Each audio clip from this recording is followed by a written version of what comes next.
It's Friday, May 16th, 2025.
All right, everybody, let's start off as we typically do by telling you, or reminding you if you already know, because I know some people are well aware. So either a reminder, or on the off chance you're a new listener, in which case, I don't know how you found your way here, but welcome. Sorry. In any event, should you continue listening past this, which you might not, then and we're further somehow inclined, probably from a head injury, to donate or support the show in some way, then you can go to supportourshow.com and very easily find support Maybe options it's just there. the sheer tenacity of not stopping that draws people in. I don't know. Well, I'll tell you a story. I actually met up with friend of the show, Aunt Pruitt, yesterday. He was down in the area, so we went out and had dinner, which took a little bit of effort because there's a lot of university graduations happening. And apparently, I don't know if you were aware of this. I was not, but I was told by somebody who I think would know that yesterday was Mexican Mother's Day. This was news to me. No, I am not Mexican, you racist. No. I wasn't inferring that, but you do tend to know more than I do about worldly things. I know. So, no, I didn't know. I didn't realize. Yes, I'm aware that you're not, I was not aware either. So, but apparently that is May 10th is Mexican Mother's Day. And so the first place we went, they were like, yeah, if you don't have a reservation, we're not even going to give you a waiting time. So you can get fucked. You could just fuck off, okay. Yeah. However, by accident, it did lead to a discovery for me. Yeah. Now, I've had cheesecake many ways in my life. Many times, many versions, many good, many bad. But I happened, because we were here, and this isn't the main thrust of the story, but this is a small side note in case any place you go into, it was a nice little place, and they had this little dessert menu. And there were several options, but I'm curious, especially in California, about the way that some places consider cheesecake to be cheesecake, which in some cases it is absolutely not. So I'm always like, I'll take a chance on it. I mean, worst case, it's just very bland. I've never actually had cheesecake that tasted bad, but I have had many out here that taste like nothing. So I thought, okay, and I fine. guess, I was about to say, what's a strong cheesecake taste like? But I guess you're right. It can be very bland when done incorrectly. Yeah. It's sweet. I mean, that's the thing. I like there's cheesecake. I like cheesecake that's got like thick crust on it, but that's me. Well, that's another thing is the crust can tell you a lot, but also how runny it can be. Some of these places, it's basically like cream. I don't like it. I don't like it wet. I want firm cake. Yeah. I don't either. But I say that, however, there is one gigantic asterisk that now comes with that statement because I was reading it and I happened to see in small print, it said available in a pastry shell for $1. And I thought, that sounds like a pastry shell cannoli. Around the cheesecake? Well, that's kind of what I thought it was, that they were going to cram it because it said handmade. So I thought, okay, they're going to cram it into a giant cannoli shell. Yeah. Which I'm not opposed to. I actually do that stuff like that too, all the actually. time. So I said, let me have that. And then they brought it out, and I realized that it was not what I thought. But this is not a bad thing. Yeah. The closest equivalent is, okay, if you go to a non-chain donut shop, because chain donut shops are not as good. Nope. If you go to a non-chain, or I guess Krispy Kreme kind of has this, but if you were to go to a non-chain, like a local donut shop, owned by people, it's the only one they got, and you get a jelly donut that's glazed, not sugar, but the glazed ones, right? You know that glazed kind of outside shell. It's like a hard glaze. Yeah. Okay. Imagine that filled with a liquefied piece of cheesecake. Oh, because it's heated. Liquefied that's the wrong word for me. I'm glad you enjoyed it though. No, it was so good. I actually gave Ant a piece and he was like, "Holy shit, I should have gotten that." I didn't expect to like it either because I thought it was going to be, like I said, a hard shell with it in it. If I'm ever nearby, I will try it. But the word liquefied is like a red flag for me. Well, but when I say liquefied, I think because of the heat. So the cheesecake, they put it and they basically they fried it inside of this dough. Oh, it's pastry. Fried? Well, I think because donuts are fried, that's how you make them. Oh man, so yeah, I like. I think that hot cheesecake. I think they took the cheesecake and they battered it in the donut shell, and then they threw it in the fryer for a second and took it out. I appreciate that somebody had the idea to fry cheesecake, but and the reason I think that's how they did it is the crust was in there. So I think they literally took the slice, which I actually prefer. No, by all means, I'm glad that do that. Yeah. God, it was dynamite. If I had my way, I would put, like the crust you put on apple pie that encases the apple. I would put that shit over everything. Yeah. I would put a cheesecake and an apple pie, And that's what I'm saying is what I expected was not at all what I got, but it was almost like they took a donut or like a the bar instead of the donuts you get honestly, the bars. I would chill that so the cheesecake was hard again, and then I'd eat it that way. Oh, I think that would be dynamite. Yeah, I mean, obviously I was in a restaurant and had that option, but I'm sure that would be good as well. But that's what it seemed like is that they took a long donut and injected it with cheesecake, and it was very good. I mean, I was surprised. Out of curiosity, how did we get to liquefied stuffed cheesecake? Because I was saying, because Ant was talking about our show. And he generally doesn't listen to the longer shows. He generally only listens to the 5s because one of the things that he says is, I never know what you guys are going to be talking about. You just wander off. And I'm like, yeah, that's correct. And some people, this appeals to that kind of... I was talking about the two different types of general listeners for a lot of things. And there are people who get to the point. In fact, we had somebody on one of the 5s said you need to get to the point faster. I shit you not. I didn't say anything back. Hey, no, I just disregarded it. Hold on. If people want us to not wander off, if you want this systemized and structured, I can guarantee it'll be a weaker show. I think the nature of how you and I communicate, I think if it can't naturally wander, I think we're going to leave a lot of territory in the dark. I don't think that's what I'm saying is this is, you said you could understand why some people listen to one and not the other and not both. Yeah, because, your 5s are much more focused, yeah. Yes, and Ant generally listens to the 5s, not the full show, because he's like, you guys just wander all over the place. And I'm not saying that as a criticism, and that's what I'm saying is some people... No, listen, by all means, we do. Yeah, and that's what I mean is inadvertently, without intending really to do it, because the 5s were not aimed at serving two audience types. No. They were aimed to have something every day because I went to something where the people said if you want to have people consistently listen, you do something every day of the week. But accidentally, by making it where I was, because I really couldn't talk for more than 5 minutes. Sometimes I can't even manage 5 minutes, and sometimes it's hard to just get down I didn't think I could, but then the other day, I talked for like an hour, I think, when we were complaining about something or another. So it's I guess it's all based on the topic.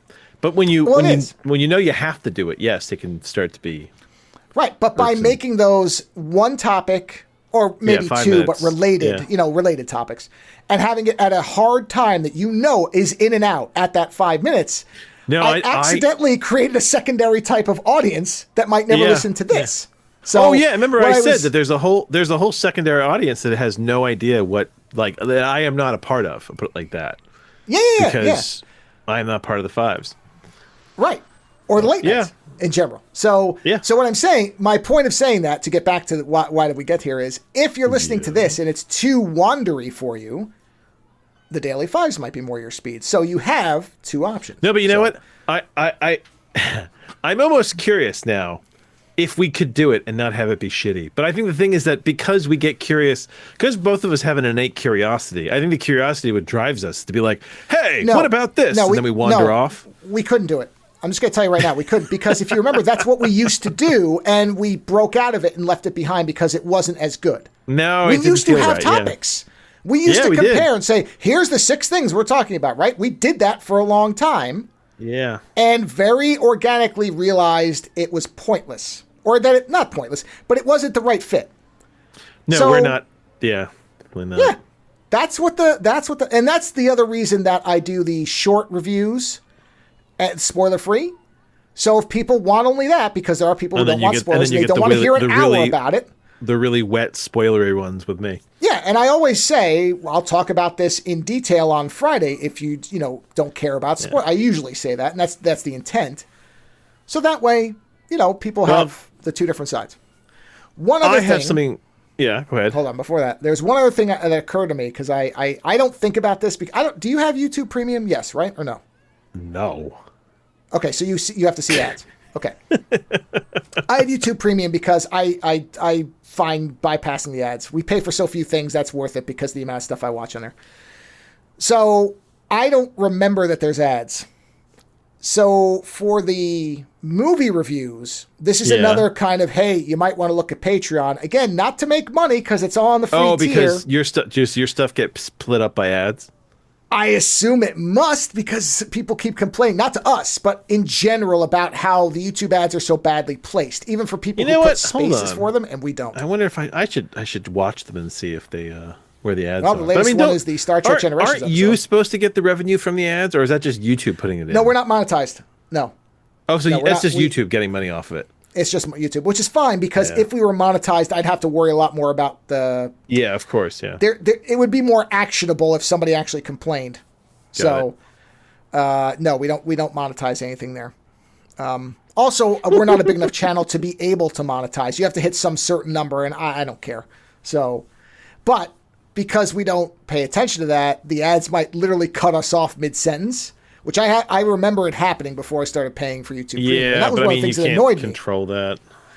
No, even though there are supposed to be ad breaks, from what I understand, YouTube doesn't respect them. So what's the point then? But because you'll see people who will, if you ever watch a video and there's a couple seconds of black screen, no, and then they Taskmaster, come back, that's it. Taskmaster has ad breaks, and they just never line up with the actual ads. Well, there you go. Yeah. So, see, perfect fucking example. So that is another reason I would say, if you want to watch the video stuff, Patreon at the free tier is fine. But then you won't have that either, because Patreon, to my understanding, and I've never seen anything indicating otherwise. And if you think the show wanders, don't listen to the commentary, because, I mean, Jesus Christ. We fucking wander off the movie. Don't listen to Doug and I talking about movies if you don't want to hear shit wandering. 14 hours on Star Trek. You think we didn't wander off topic a bit here and there? Yeah. So that was my only other point up front. So go on. Yes. I have something weird for you. You've probably heard of this. Oh, good. Maybe I'm late to the show. This is an auditory thing, which is I don't normally bring music. But have you ever heard of a band called Umphreys McGee? I have heard of them. I have never heard them. Okay. So I was the short version of this is I used to have a great barber in Vermont. Then I moved, and only recently have I started to kind of find a barber that I actually kind of like. So my son and I have started going to this guy who's an old kind of punk rock metalhead, right? Slightly older than me, and he's really great. He's fun to talk to, and he knows like everything about music, and we end up just talking about music all the time. Because I grew up as my brother was it's very fun. My brother was a metalhead when I was young, and then he slowly evolved from metalhead to I don't know, skateboarder. Then he was a Grateful Dead guy, and he was always 100% in. You know what I mean? And then eventually he got into rap, and now he's that's a whole other thing. So anyway, sure. This barber, we were talking about music, and I don't know how it came up, but he was like, "Have you ever heard of Umphreys McGee?" And I was like, "No." And he's like, "Oh, let me put this on for you." And he puts it on. It's a 2-man barbershop, so they basically control everything there. So he put this music on, and it's this album called Zonky, Zonky, KEY. And it's basically this band. They do, you know how they do amalgamations of two songs? Uh-huh. Yeah, these guys do it.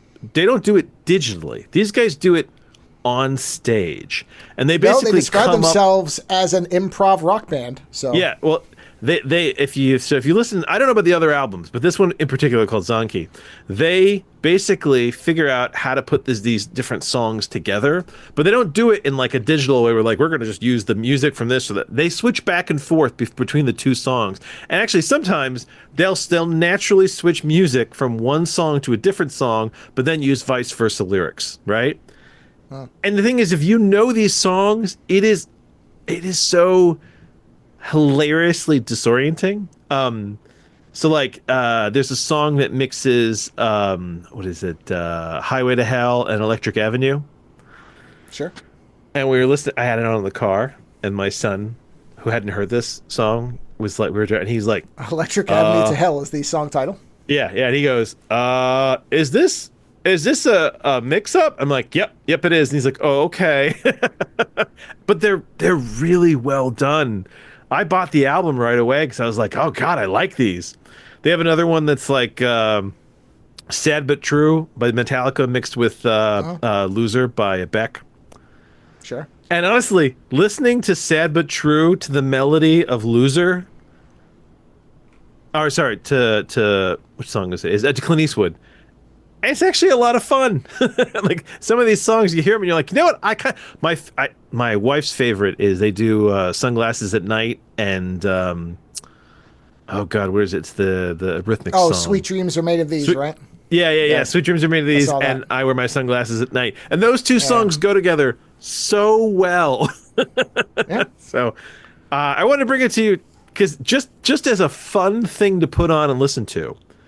And to know that these guys are apparently they do this on stage. Like this isn't like a studio trick for them. They actually do this on stage, sure. live. And it is just so, man, it's just so much fun. It's less fun if you don't know what they're playing. But I mean, yeah, I figure it's, it's nice to bring something to the table that is just genuinely fun. Oh yeah, that track was called Sweet Sunglasses.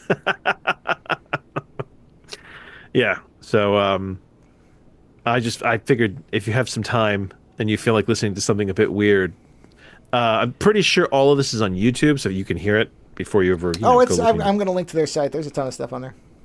Yeah, I haven't heard their other music.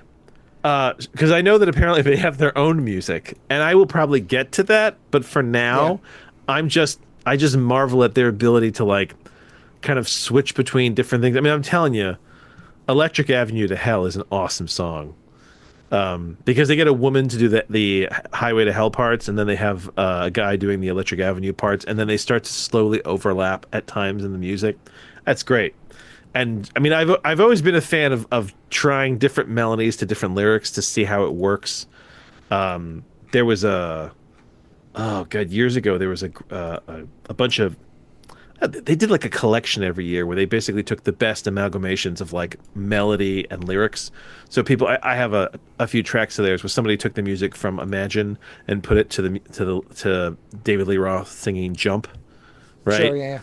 And I downloaded that one, and I still have that to this day, and it comes on now and then, and I can't honestly tell you which version, if I like the Imagine music more to Jump, or if I like the original, because it's just it's just so fun and weird. So, yes, if you're looking for a strange listen, check out Humphreys McGee's Zonky, and listen to it, enjoy it. Even if you don't buy it, it's just a nice bit of weird. Sure. Yeah. And the guy who does I don't know if they have multiple guys. I know they have different women at times, but I don't know if they have multiple singers. But they do a pretty good job at times of trying to match like how people would have originally sung some of the music. Except when they do the Gorillaz Metallica crossover, they start doing at times the Gorillaz music to like Metallica melody, and it comes off like really aggressive. Is it that one or is it the other one with Loser? Yeah, it's just a lot of fun. We don't really do audio stuff anymore here. Like, we're not gonna, I guess, cut samples of the music. I don't know. But either way, I mean, if you ever want to, I can play them. It's not a big deal. I just didn't know about it ahead of time. No, so. I just want people to know about them and check out that album, and see what you think. It's a lot of fun. I think it's great. So that's all I have in my auditory presentation. Well, I have an auditory thing as well. No shit. So this is a rare twofer where we generally don't do music recommendations in a one show. I don't even. We generally don't do music. I've done it. I've done it in the 5s. I don't know that I've done a lot on the main shows because we used to do Desert Island shows. Yeah, we haven't done one of those in a long. Speaking of stuff where we had lists, we haven't done that. Well, I think we were worried we were going to get sued. That there has never been a materialization of that threat. Therefore, I don't really care.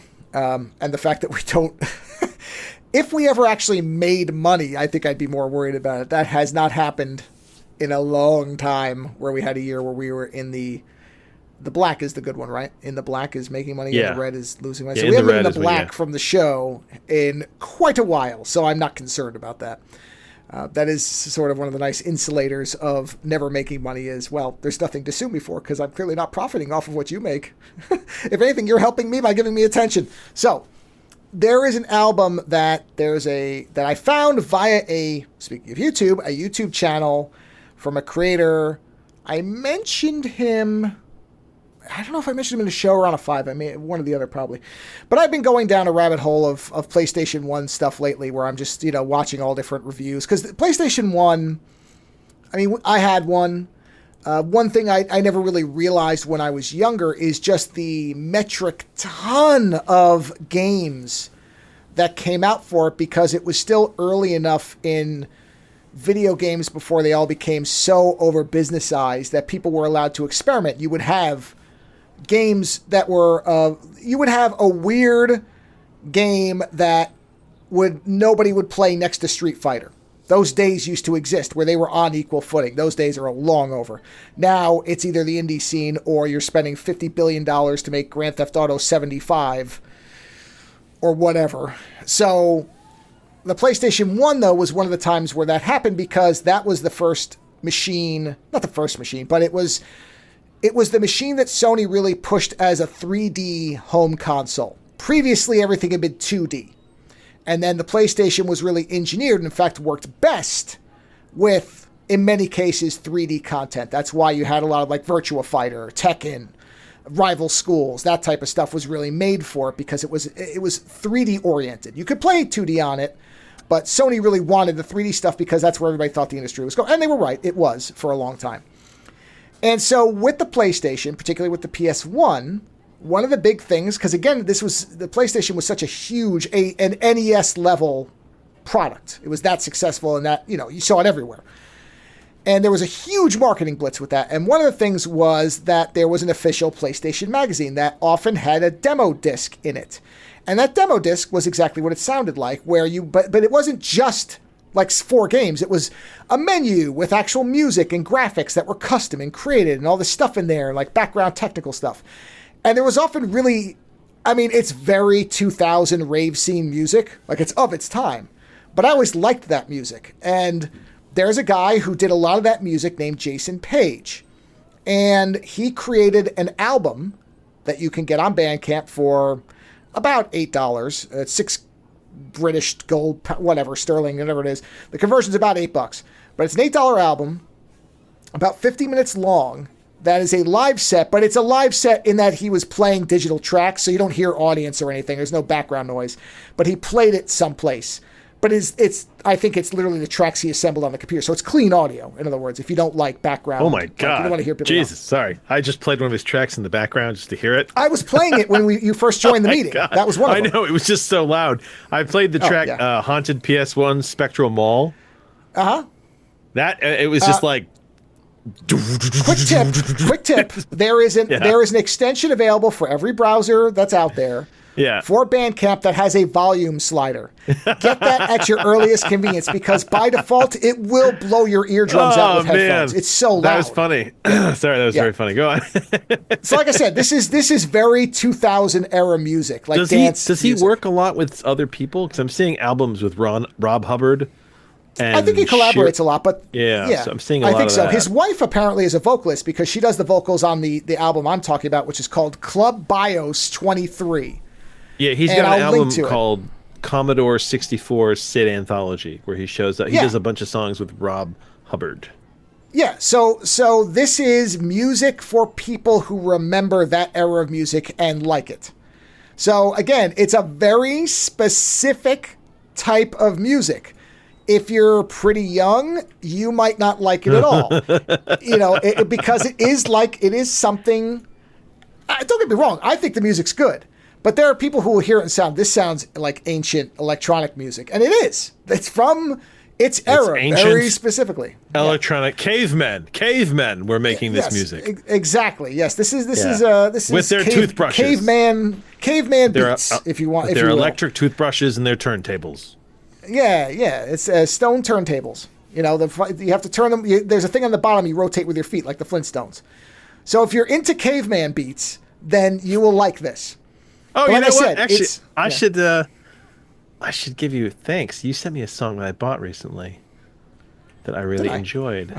Yeah, you did. You sent me a song. You sent me a song. I had it for the longest time just sitting there, open as a link.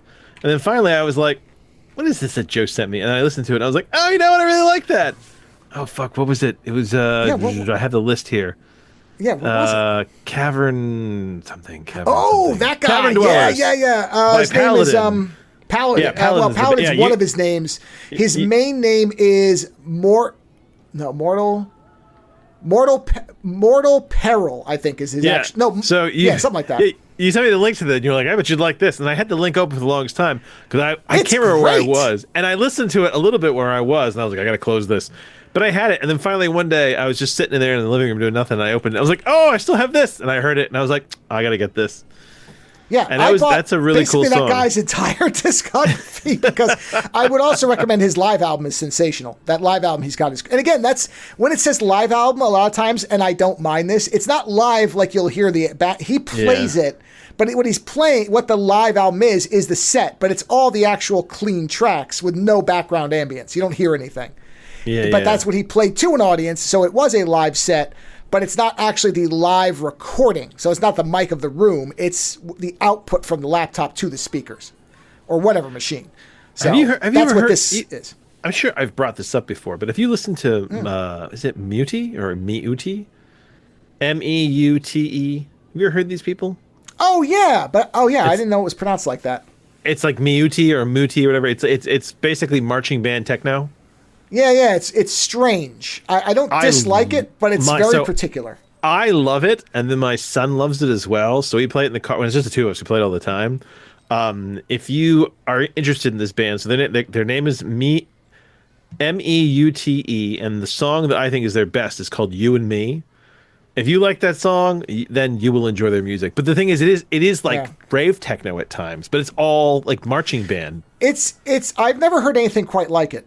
So it's impressive. It's a unique sound. But yeah, the song "You and Me" I think is one of their best. And you can find their live performances on YouTube, and they will literally just go to a park and do their music like live, and they sound fantastic.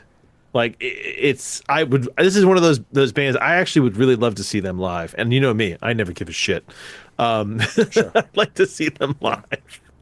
Because like I said, it's marching band techno. I think it's the only way to describe it. I mean, and they're all wearing marching band uniforms, and it's like trumpets and trombones and shit. And there's a guy with like a one of those like shoulder mounted drum sets and drum things. Yeah. Yeah, but it's really good.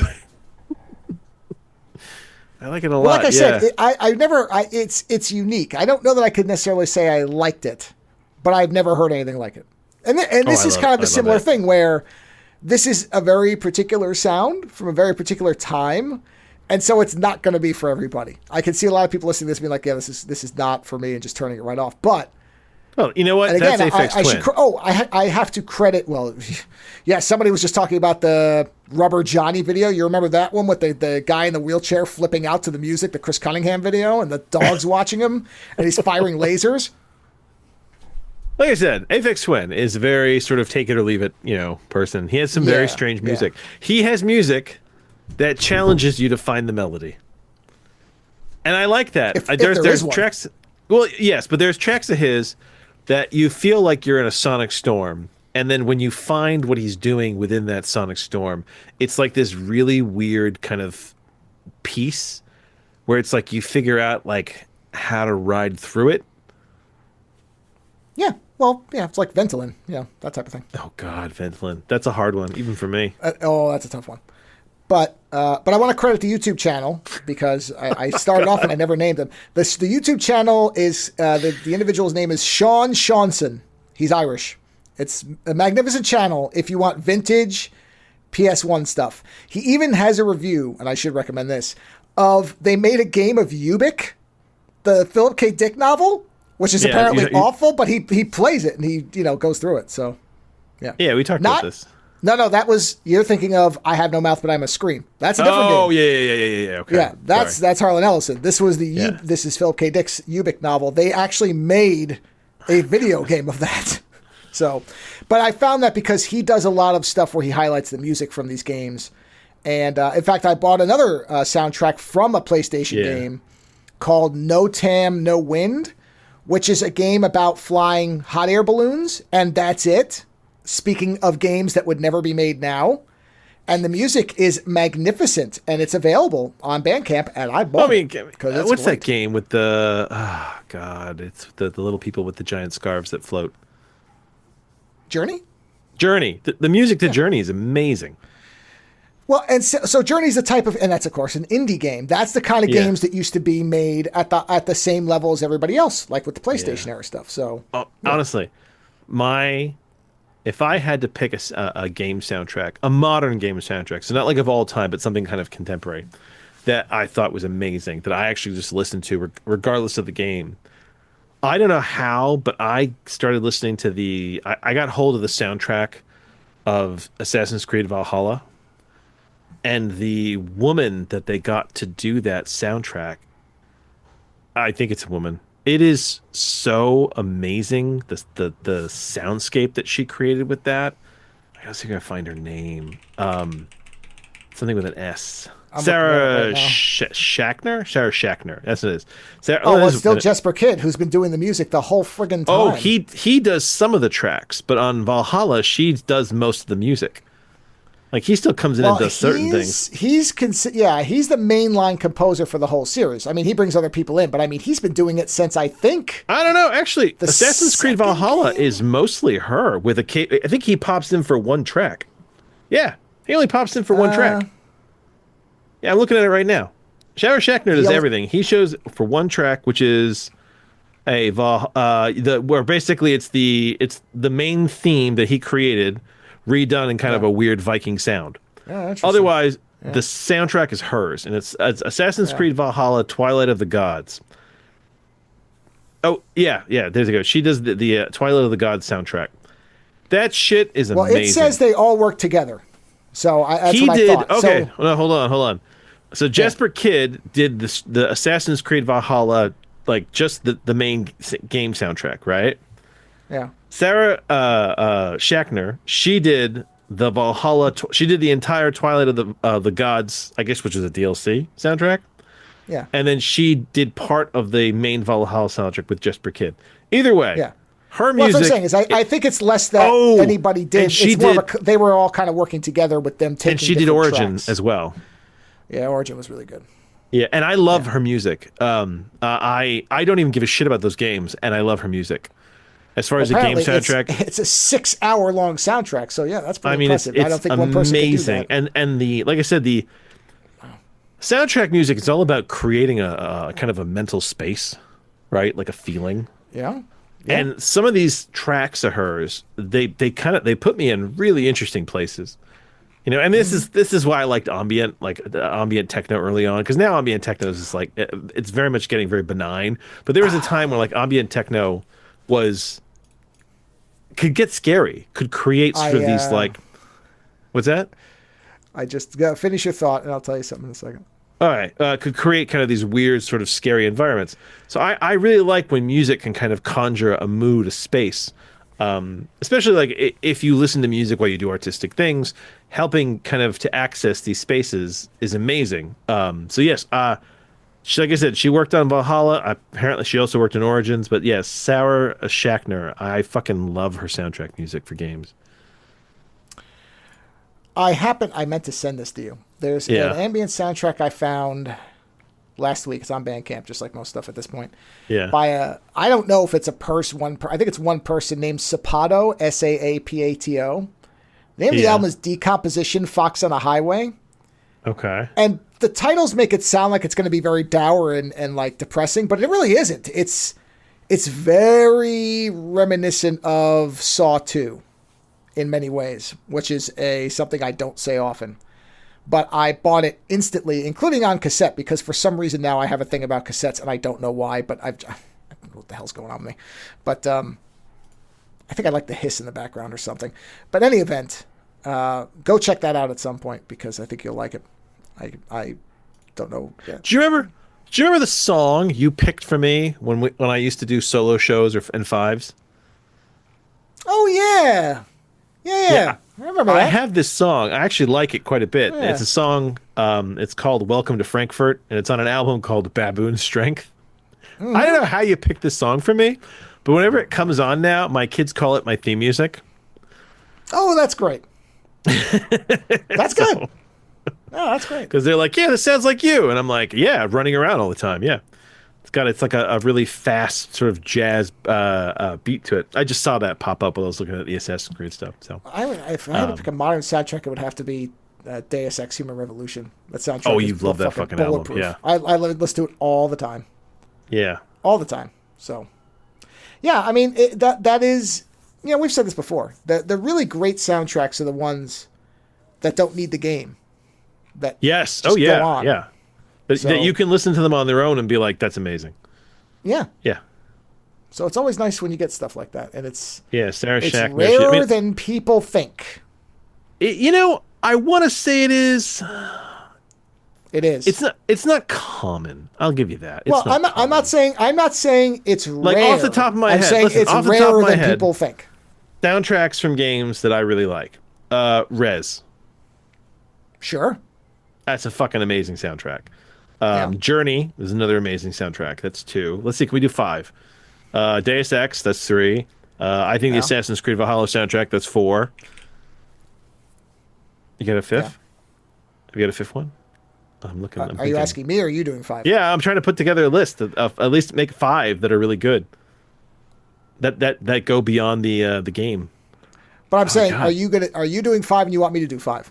No, I'm saying we could do 5. Oh, well, for me, I mean, I don't know if it's the same for you, but the original Fallout and Fallout 2 soundtrack are unbelievable. The From the Vault thing, I sent that to you one. I mean, I agree on Rez. I don't Rez remember is sensational. that one. I think I have that. I don't think I have that in my... It is one of the best ambient... I've never heard anything like it. It stands by itself. Nobody's been able to... In fact, it's the same guy who did the Wasteland soundtrack. Not the songs, the background. Like the weird... Same guy. Yeah. But as far it almost sounds like John Carpenter, that music. Kind of. There's a lot of influences to it. I mean, I'm not saying he's wholly outside of... oh, no. I'm not saying that. But yeah, good is good. Listen, it's what it is. Right. So yeah, I mean, DX, HR, Rez, I would agree with. I mean, I as far as all-time classics... No, I just mean soundtracks that go beyond the game. Oh, okay. Well, yeah. So then I would say Fallout, because Fallout is bigger than the game. If you played that for somebody who never played the game and just liked ambient music, they would love it. Yeah. That's an easy one to recommend. Rez, as you said, that one is kind of like that Club BIOS thing. If I played that for somebody who never had a PlayStation demo disc and they liked music from that era, they'd love it. It doesn't matter. I mean... You know what? Actually, Assassin's Creed, they have always been very smart with their music. Because they're the ones that made Woodkid huge. When they put Woodkid on that one trailer, with that song, and then honestly, after that, I wanted Woodkid on every trailer they did. I mean,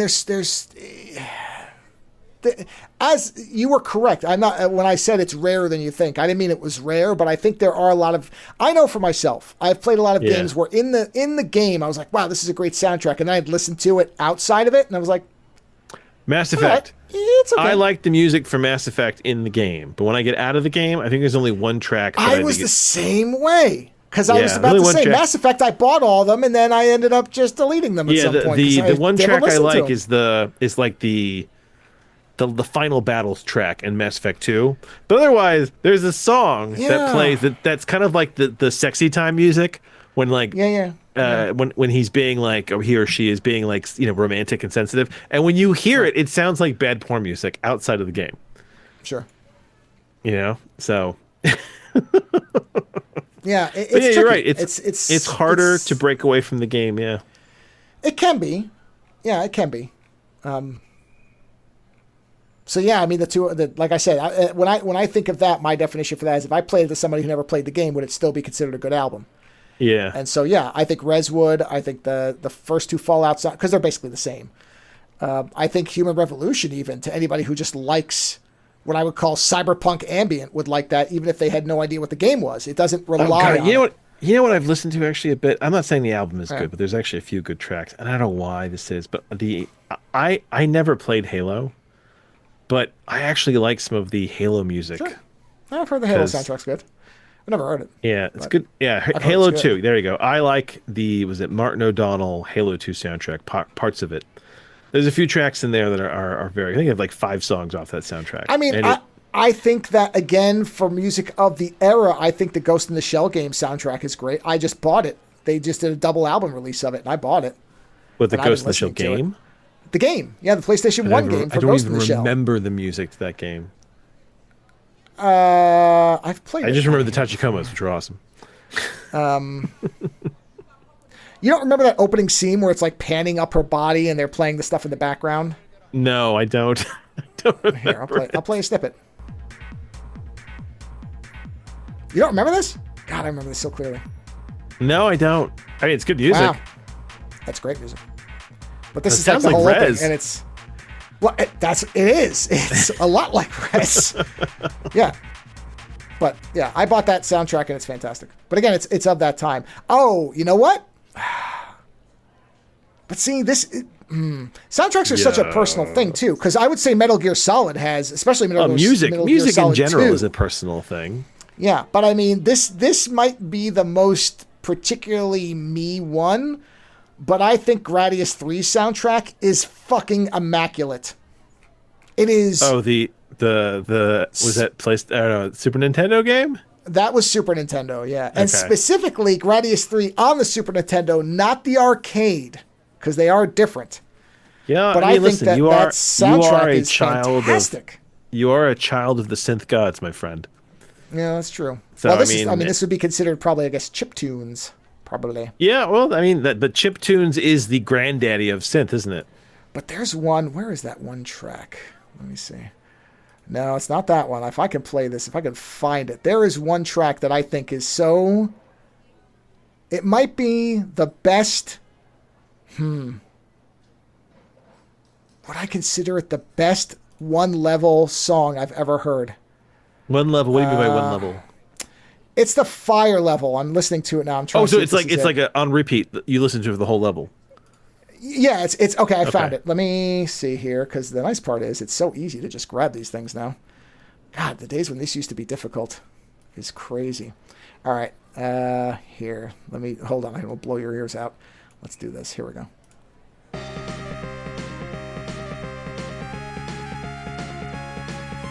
This is just a level where you're in a volcano and there's just shit constantly coming at you. Honestly, you kind of wish the mini bosses would redo it like on stage. You know what?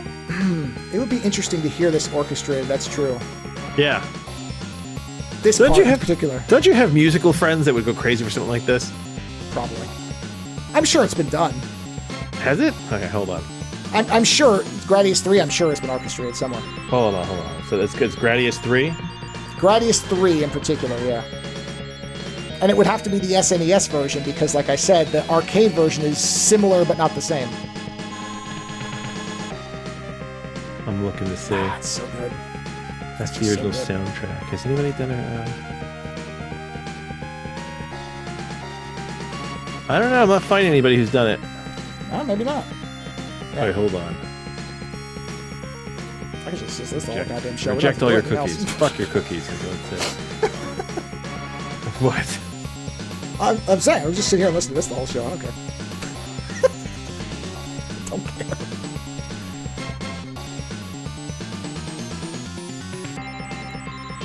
I mean, all right, it's probably not the best one-level soundtrack, but I really like it. I know. I can't find anybody who's done it. I mean, maybe I just can't. Because you know what? You can't do it any better. Oh, I think you could add some interesting instruments. I'm just kidding. I'm exaggerating for effect. But I mean, like, because mini bosses did this. I mean, they used to do. They did, and I actually really like I think their version of. I think it's Contra is better than the game. It's very good because there's a guitar part to it. They do really well, but there are certain game soundtracks. Oh wait, hold on. I may have found something. May have. Hold on. I have to get through ads. Now this I won't be able to probably pull into the show. So no. But if it is, I'll let you know. I'd be curious. I mean, it would be hard for me. Gradius is so well known. It would be hard to imagine that somebody hasn't done it. But my God, is this whether it's whether it's good or not? I'm looking for the information for exactly what it is. Oh, this is okay. I'm gonna send this to you. Yeah. All right, send it. Man, they almost turned it into jazz. Oh, that's not a good sign. No, here. There you go. All right. They did a suite. Okay. And I don't know if they split it by song. Uncharted Territory, Accident Road. It is split by song. Okay, I see it. Yeah. Yeah. Obviously, I thought that was pretty good. I'd listen to that in the car. All right, they did Boss Battle. Oh, okay. So each of those numbers is a game. So 1, 2, 3, 4, 5. I think that's. Oh, Sandstorm. No. Here it is. Okay, so it would. So Boss Battle would be at 9:44. Let me see what they have for that. Wow, this is interesting with a piano, huh? I like a whole band. Oh, there's the electric guitar. Wow, you know what? This isn't bad. This is like the Mad Max Thunderdome composers did stuff. Yeah, his rendition of it. That's interesting. No, I'll listen to this. I don't think it's better than the actual soundtrack, but it is not bad. No. But it's the whole. I like when you get different renditions of something. No. It's not a bad way to take it. One thing that nobody's ever been able to do better that I've ever heard, and they always just try to technoize it. Always sucks. Is the Snake Man theme from Mega Man 3, which I think is my favorite Mega Man boss track that I've ever heard. I had it as my ringtone for a long time, and that's this one.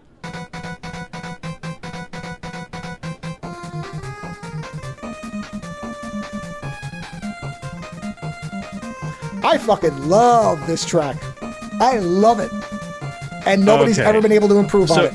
If you click on these people, this is Miles. It's called Miles Wright on YouTube. Yeah. He's done the Gradius Suite. He's done Legend of Zelda. He's done Super Castlevania 4. This is their thing. Okay. Yeah. Let's see. Oh, well, now, all right. That's one of my also all-time favorites is Super Castlevania 4.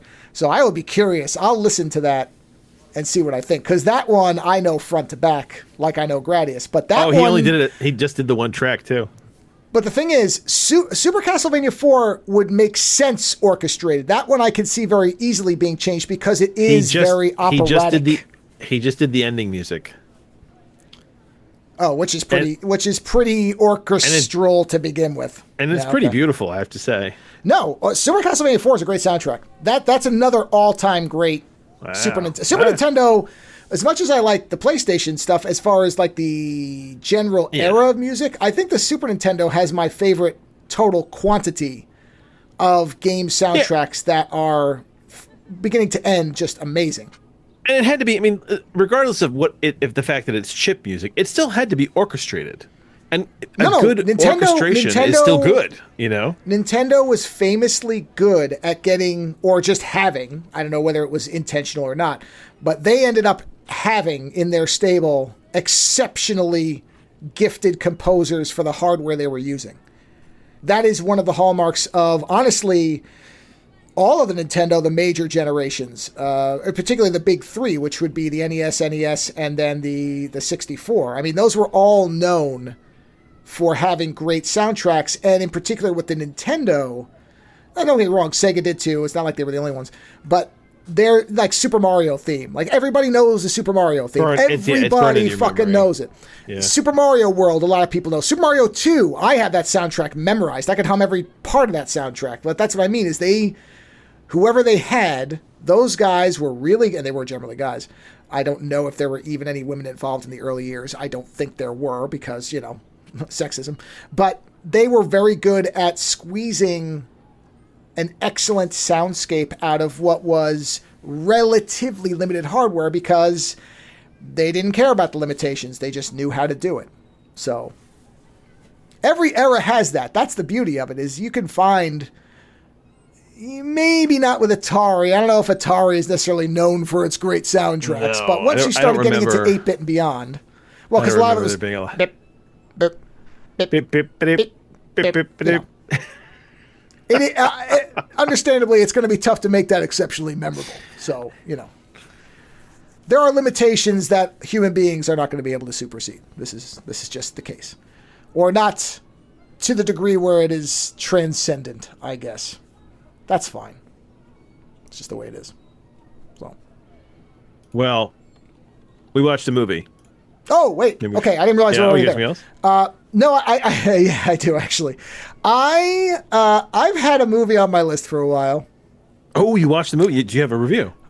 I do have a review. It's barely the movie's 50 minutes long. It's not much of a review. Also, It's awful. There's your review right there. Well, let me give you the title now. Don't look it up. If I told you I watched a movie called Desperate Teenage Love Dolls, what do you imagine it might be about? Any guesses? Man. See, this is bad because there's a movie that just came out about the sex robot that gets unlocked. Did you hear about this? Oh yeah. I don't remember the title, but I saw something about it. Yeah. But well, this movie's from 1984, so I'm aware, but basically this movie is about a robot. The new one is about a robot that the guy hacks the software, and then basically unlocks it, and then that makes all kinds of murder and hilarity go on, which I'm actually kind of curious about. But yes, that's what I think. I think, murderous sex dolls or something like that. Right. And by the title, that's what you probably would think. Yeah. What it actually is a movie that a group of people in the punk scene in LA made as a kind of, I guess you'd call it a morality play. The essential narrative, such as it is that there is a all-female punk group that gets together and they get really popular and it leads to dire consequences. I mean, it's paint by numbers. There is nothing special about it. It is actually on film, which is shocking because I was sure it was camcorder until I looked it up. But in fact, it was shot on Super 8, which is basically a camcorder for, if you don't do it well. It's inept as hell. The acting is, well, let me play the opening scene, and I will play just the dialogue between these two women to give you a flavor of what this movie has in store. God, Kitty, things have really changed around here. Seems like I've been gone forever. Hey, remember that time we thrashed on that creep bookworm underneath the pier? Those were the good old days. I got your letter right before I left. I can't believe that about Alexandria. Yeah, Bunny, but that's what happens when you take too many drugs. I know she's crazy, but a mental institution? What's going to happen to the band? Even though Alexandria was committed, I'm not going to let that stop us. Now that you're in town, I'm going to get the band together and we're going to rock L.A. Rock L.A.? The Love Dolls are going to rock the world. Fuck yeah. Right. So you see where we are that doesn't in sound acting like, quality. Okay, but you know what? You reminded this. I'm going to mention this now. So my daughter has recently gotten very into theater in her school. Sure. And we were forced to go to see it. And so you're always kind of forced. I mean, you want to be supportive, but you're always kind of forced. We went to see a performance of the, was it the Addams Family musical? Which, yeah, sure. You know what? I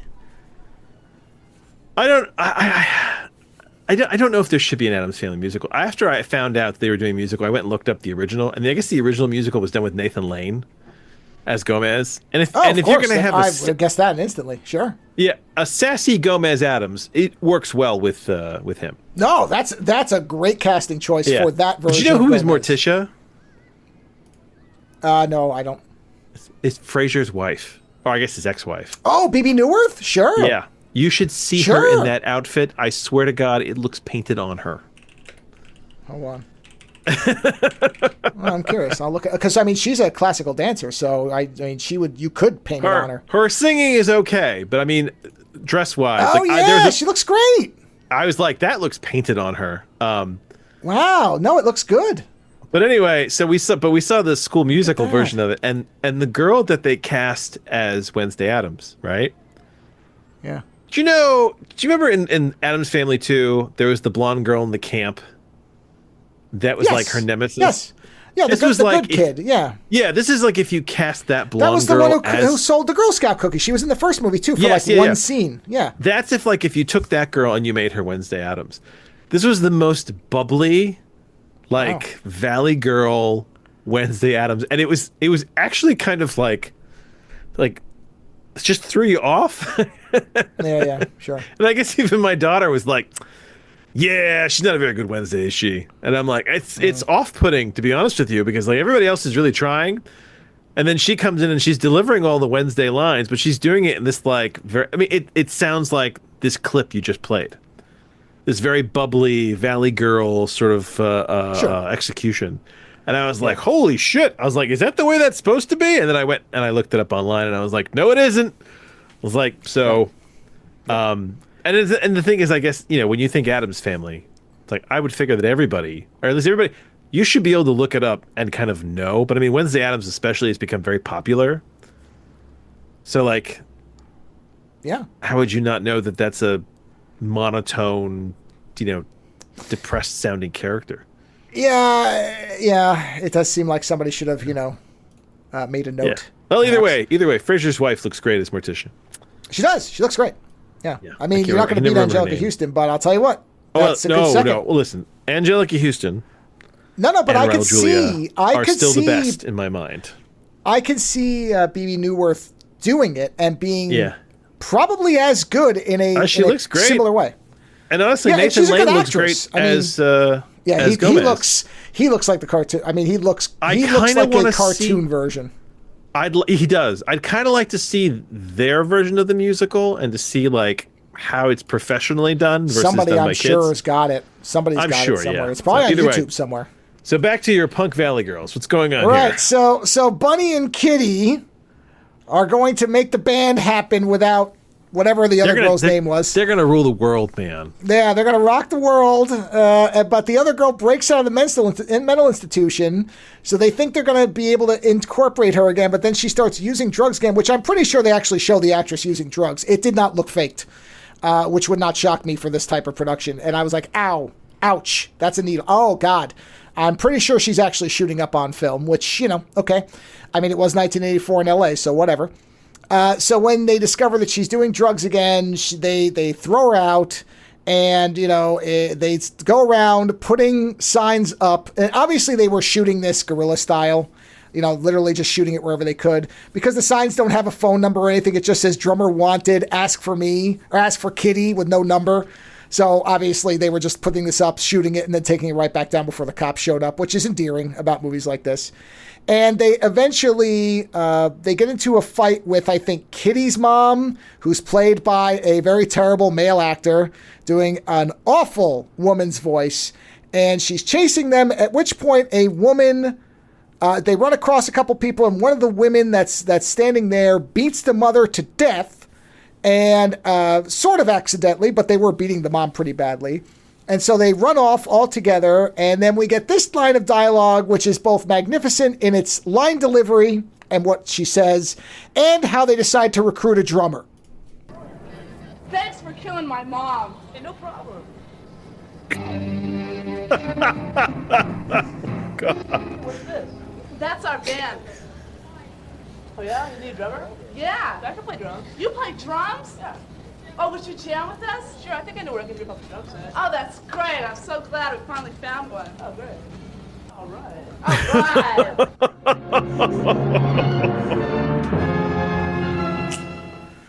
Yeah, I didn't edit any of that. That's just how it is. Wow. Which is, thanks for killing my mom. I probably will just keep that as a clip. Is it a comedy? Is it? No, I don't think it. Well, okay. I think it's not supposed to be a comedy, but it's also just kind of. It's clearly shot by people just goofing around. So, I mean, the fact that the mom is played by this guy who's doing a voice like this, literally, that's how this person's You killed talking. my mom and you play drums? Awesome. All in the same scene, yeah. So obviously, but then it gets very serious, so I don't know what the tone is supposed to be. But I would imagine most of the people, if not everybody, because it looked so wacky, and I was just curious. Okay. And it was only 50 minutes long, so I was like, all right, Wait, what the hell is 15 it? or 50? 50. Okay, 50. 50. Got it. No, 50. No, it probably could have been condensed to 15 minutes, honestly, or less. So what's the finale to this? Well, okay, so they get the drummer, and then they're jamming on the street, and a high-level record producer, played by an actor who looks like he's maybe 17, but is supposed to be who's the guy who runs Virgin Records? Like a Robert Branson type or whatever, like a superstar producer. They run into him and he's like, oh yeah, okay, you guys sound pretty good. I can get you a deal. And he says to the one, come back to my place and we'll sign a contract. He rapes her, but they decide they're going to stick with him anyway. Luckily, the rape scene is so badly shot. You can see his pants are on the whole time. So there's nothing I hate to to it. admit this, but that's actually not that uncommon. If you read about... oh, no. I'm sure it is. What was it? But, what was Joan Jett's band? Oh, God. The Runaways. Runaways. If you read about the Runaways... As a small side effect, the Runaways were going to sue this movie because the band was originally, I think, called Runaway Dolls or something, and they were like, "You're doing our story. You can't do that," or something like that. Yeah, that's what they were trying to do. One of the band members was raped by, I think, their manager. Oh yeah, no. Luckily it's so badly shot that it doesn't even register. But they stick with him. Johnny Tremaine is his name. And then coincidentally, because I guess they needed to pad the runtime, they suddenly run across an almost all-female boardwalk gang called the She-Devils, who don't like the fact that they're recruiting band members on their turf, even though they don't appear to be in a band, but I guess that's supposed to be the conflict of the movie. So there's this whole thing where they're running away from them for a while. And they get beat up by these She-Devils a couple of times. And even though Johnny Tremaine seemed like a dick, he says, okay, no, I can actually, make you guys into stars. And they're like, well, we might as well just use him. If he's got connections, fine, let's use him. They run into the She-Devils again. Somehow Kitty, I think, manages to kill the leader. And then the rest of them just kind of fall back and let her run away and plot vengeance for later, as opposed to just killing her on the spot. So, the narrative isn't as tight as you think. But that then leads to this scene, which is supposed to establish for us that Johnny Tremaine, again, played by somebody who looks to be 19 tops, is somebody who's been in the business forever, knows everybody, and can talk to one of the greatest bands in the world, which he will name check as he talks on the phone to somebody else in the business. The way they established his office is they did an external shot of the Capitol Records building in LA, and then we cut to somebody's apartment on the inside with a sofa. And then we get this. JP, this is Johnny Tremaine here. Have I got some great news for you? I have just discovered the hottest thing since Cher went solo. No, they're much hotter than Black Rose. They're called the Love Dolls. Yeah, the Love Dolls. 3 hot chicks that will do anything to get a record deal. Yeah, they're all chicks. I think that we should grab them immediately. Oh yeah, I'd say the album should be out by next week at the latest. Hey, Johnny baby. Boy George on line 1, Nikki 6 on line 3. Put Nikki on hold and tell George you already lost out to Brooke Shields. Check. Ciao, baby. So, JP, I'm working on a show at the Forum for the Dolls. Yeah, opening acts. I think I'm gonna get the Beatles to do a reunion. Yeah, Kevin Dubro's filling in, I think. All right. Catch you later. Far out and groovy, dude. Bye. So he's going to reunite the Beatles. This guy is so amazing. I guess he'll just revive the 12-year-old. We'll bring John Lennon back from the dead, I suppose. I think Lennon was dead by 84. I could be wrong about that, but I think so. In any event, so he does deliver on making them into a huge act, and they get really big, and they're playing out sold-out shows, which are the corner of somebody's hotel room, to screaming fans, which is basically about 14 people in a parking lot that otherwise is empty. And suddenly they realize that maybe fame is too much, and they've rocketed too far up. And so they decide that, you know, they don't want Johnny anymore because he's taking a cut of their stuff, and they basically OD him, which I could have clipped that. That scene itself is worth watching for because it is, I don't even know how to describe it. It's this guy making weird sounds as he wanders around LA at night, like screaming randomly, and then he says, "Oh, I can fly," and he jumps off a balcony or something and kills himself. So then they're basically on their own, and they're walking along one day randomly on the sidewalk, and the She-Devils finally decide to make their move, and they jump them. They shoot Bunny dead, who is the bass player. No, she's the guitarist. And Kitty manages to get the gun away from them, shoots a couple of them, and then for some reason puts the gun to her head, but it's out of bullets, so she can't do it. And then we get a time jump. We're at the end of the movie now. We get a time jump where it's supposed to be, I guess, some amount of years later, but obviously she looks the same age. And she's wandering along the railroad tracks holding a bag and drinking, and she gets up on a boxcar, and she's just sitting there, at which point a probably 20-year-old Hare Krishna walks up to her wearing a guitar, and we get this as the climax of our film. This dialogue plays out the end of the movie. Hi, would you like to buy a flower from Krishna consciousness? Hey, aren't you Kitty Carryall? Yeah, you're Kitty, of the Love Dolls. You guys were the hottest band last February. I followed you guys to every city on your tour. That was back when I was into rock and roll. I don't know what you're talking about. Can't you see I'm just an old bum? Why don't you beat it, punk, and leave me alone? For Christ's sake. Right, and then the movie cuts to black.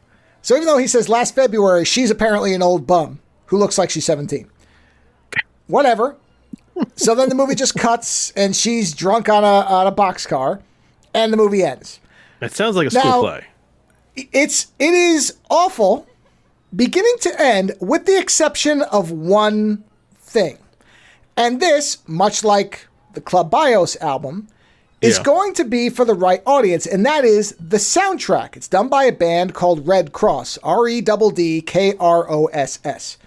Okay. And if you like mid-'80s LA punk music, which I'm not averse to, I'm going to play a little bit, you'll get a sense of it, the soundtrack is very good. Now, the hilarious part of that is, from what I read, there is a shocking amount of information about this movie for a movie that is widely regarded as junk. And, you know, has nobody's in it except for one person who I think was known in the LA scene. But they originally had recorded certain songs, couldn't get the rights, and then re-recorded with this band, but the lip syncing is of the old songs. So there's parts where they're singing songs and they're all over the place, like a Godzilla film dubbing thing. And that is hilarious until one song at the end where they're actually in sync with the song. That to me is just charming. I don't mind that. But here's the song that plays at the end.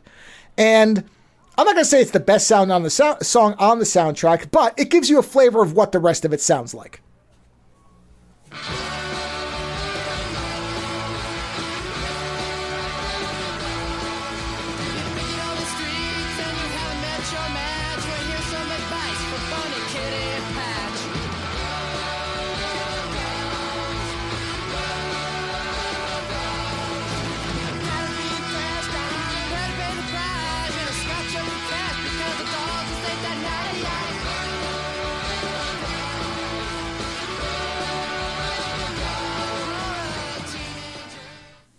That right. sounds So like if the you Monkees. like that, yeah. Well, it's kind of like It's sort of like a bit of like Sex Pistols and Ramones kind of mixed together, but that's what I mean. Yeah, it's like Monkeys, Ramones. Yeah, and that's my kind of point is, whether the song is actually objectively good. I mean, a lot of people, the Ramones were not a great compositional group, but I love their music. So if you like music of this type, then the soundtrack will probably overpower the weakness of the film because there's a lot of songs in it, and they're good. No, honestly, like them. That song is far better than it has any business being, considering what you just described like I said, to me. The whole soundtrack is by this band, and it's well recorded, and that part, the audio is very good. So that is the one thing that, I don't know whether I would recommend it for that, but you might want to go find the soundtrack because I think it's very listenable outside of the film. The film is junk, unless you just want to see something and be amused by the ineptness of the acting, which is very funny at times. Like that what is it? Here it is. Thanks for killing my mom. Hey, no problem. Like, that's great. That's gold. That's worth watching the movie just to have that clip. So I will keep that clip for whatever reason. That's one of those I'll just save for myself. Outside of that, I don't think anybody would ever really want to watch this. But again, the soundtrack might be worth listening to. So for no other reason, I'm glad I discovered the soundtrack through it. Will I ever watch this piece of shit again? No. Would I recommend it to almost anybody? No. But the band Red Cross, and in particular songs from this, yeah, they're not bad. It's actually a pretty good soundtrack for what this movie is. And that's the only reason I even felt like I should review it, is I'm like, okay, it isn't wall-to-wall awful. It is funny bad, but also the soundtrack is, as you said, way above what this movie deserves. So that's why I wanted, and plus I just wanted to play the funny clips because, yeah, thanks for killing my mom. Somebody literally put that in the title of their review. Thanks for killing my mom. And I was like, okay, that's something. So, yeah. But that is not the movie that Lando and I watched. No, I promise I'm never going to make you watch something like that. Well, I shouldn't promise that. I doubt I'll ever make you watch something like that. It would be quick. Yes, it would be quick. But no. Instead, we did watch something else.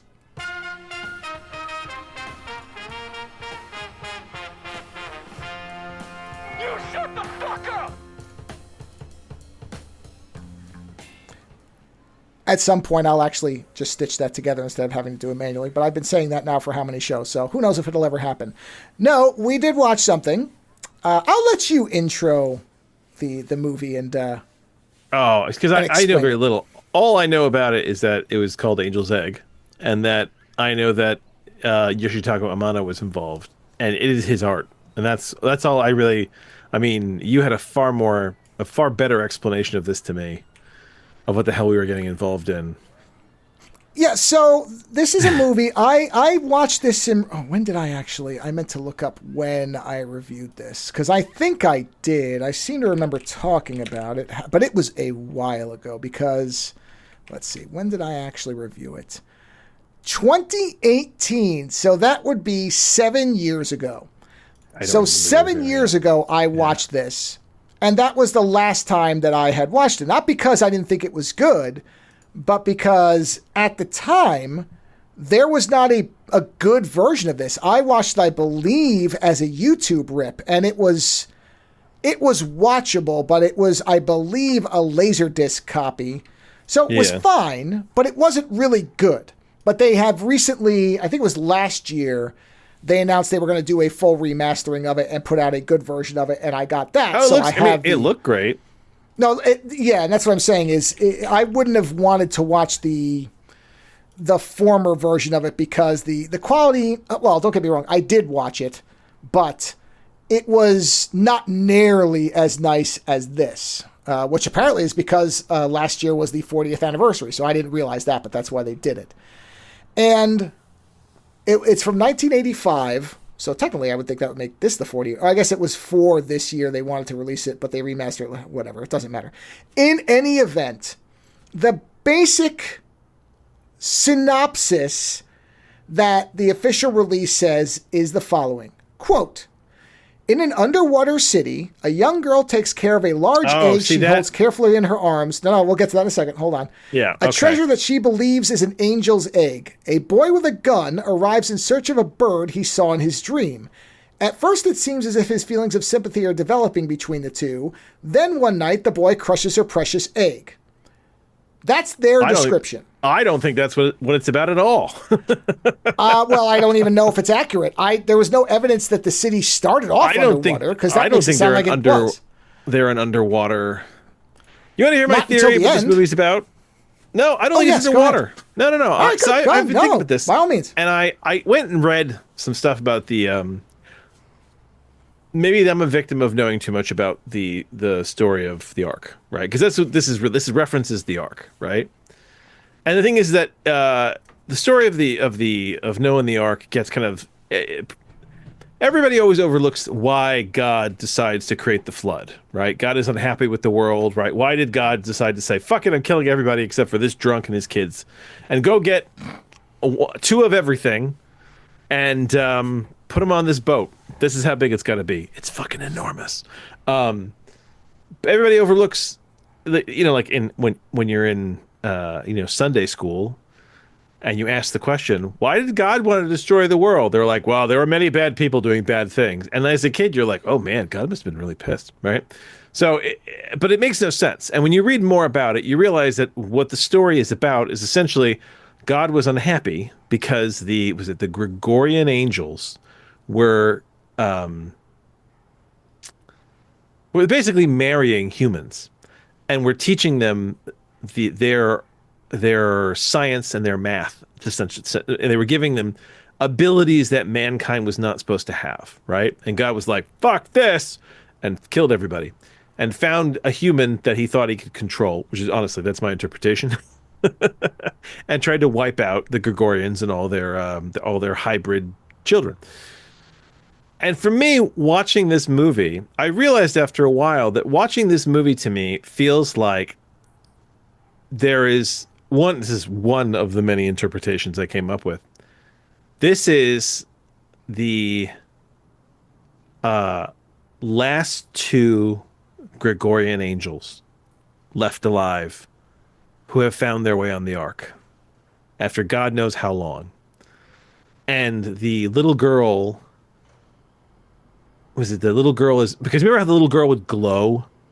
So would the guys sometimes. They had this weird, eerie glow. Like, they were not, in my mind... Well, yeah, but it was very emphasized on the girl. Yeah, very, right? So I believe that they're in my interpretation, they were Gregorian angels. And they are basically in a world where essentially no one ever got off the Ark. So the Ark is essentially empty, and the only thing left on there is kind of the memory of mankind, which is I think the automatons are referenced to. It's mankind trying to fish the shit. If you are trying to fish and you're basically fishing, trying to fish the shadow of fish, it's basically to me, it's a metaphor for starvation, isn't it? You know, it's a long dead people hunting the shadow of something that isn't there. So, yeah, Noah died. The animals are all gone because they never found land. The birds never came back. But what they don't realize is that what they've left behind is a world of essentially the possibility of birds and possibly fish, although you don't see either. And the little girl represents essentially the hope that there will be life again, which is why she has the egg. And the thing is that in the very beginning of the movie, they show you what do you call it? They show you a bird in an egg that's like dreaming. That's what it looks like, right? So I think that the possibility says that at one point. He says there's a bird possibility that's of still dreaming. life returning to the planet is there, and that whole pantheon thing that shows up, right, where all the what do you call it? Where there's all those statues, and at the end when the little girl dies, she becomes part of it. in one version, in one of my interpretations, I think that is the pantheon of dead Gregorian angels. That is basically, because it's inside that ship that looks like the all-seeing eye. I think the all-seeing eye is God, and I think that he is basically making sure the Gregorians are all wiped out. He will not allow life to return to Earth till the Gregorians are all wiped out. And in that kind of interpretation, it makes sense that the boy is not a Gregorian. He might be an angel, but not a Gregorian, because the Gregorians were not militaristic. It's the other angels that were militaristic. So it's very possible. It is a distinct possibility that this angel, the military boy, is actually some other type of angel, and that essentially he is there to bring about the end of the last Gregorian. And by destroying her last bit of hope that life can return to the planet, she then dies. And once she dies and is basically added to God's roster of all the dead Gregorians, he is now pleased that they've been wiped out. Life can return to Earth, which is why all these eggs suddenly pop up, showing that life will return to the planet. It's a very sort of mean-spirited interpretation of it, but I was putting all the bits together in my head, and the only thing I don't know who the military boy is. But I think that if he's a Gregorian, it kind of doesn't work. But if he's not a Gregorian, if he's actually just, if he's, Gabriel or Michael, I mean, he has a sword, so he could very easily be Michael. If he is an angel, basically come to finish the job and to make sure that the Gregorians are wiped out, and that's why you have that huge, that's my kind of weird interpretation of this movie. I will say this. There is not enough story to clearly tell you what this movie's about. Stuff happens, but you are left having to really put it together. And I enjoy that to some extent, because I said to you, I love Yoshitaka Amano's art, and this movie is kind of like a moving picture book of his work. This is the same guy who did Vampire Hunter D, but his art beyond animation is fucking incredible. And so I really enjoyed the visuals for this movie, but it is a very quiet, slow movie. I don't know if this movie would be made today at all. Like, this would have to be somebody's self-funded passion project. I mean, even you said that the director was like, I don't know what it's about. But you know what? I don't think the director would tell you either way, because part of the enjoyment of this movie is the mystique that you don't know what it's about, right? And all the skeletons. You know how you said the skeletons of birds, they all had like human skulls? Well, one did. I don't know if they all did. I saw one particular one. If that's some kind of reference to actually, you know what? I'd be curious. Do the Gregorians hatch from eggs?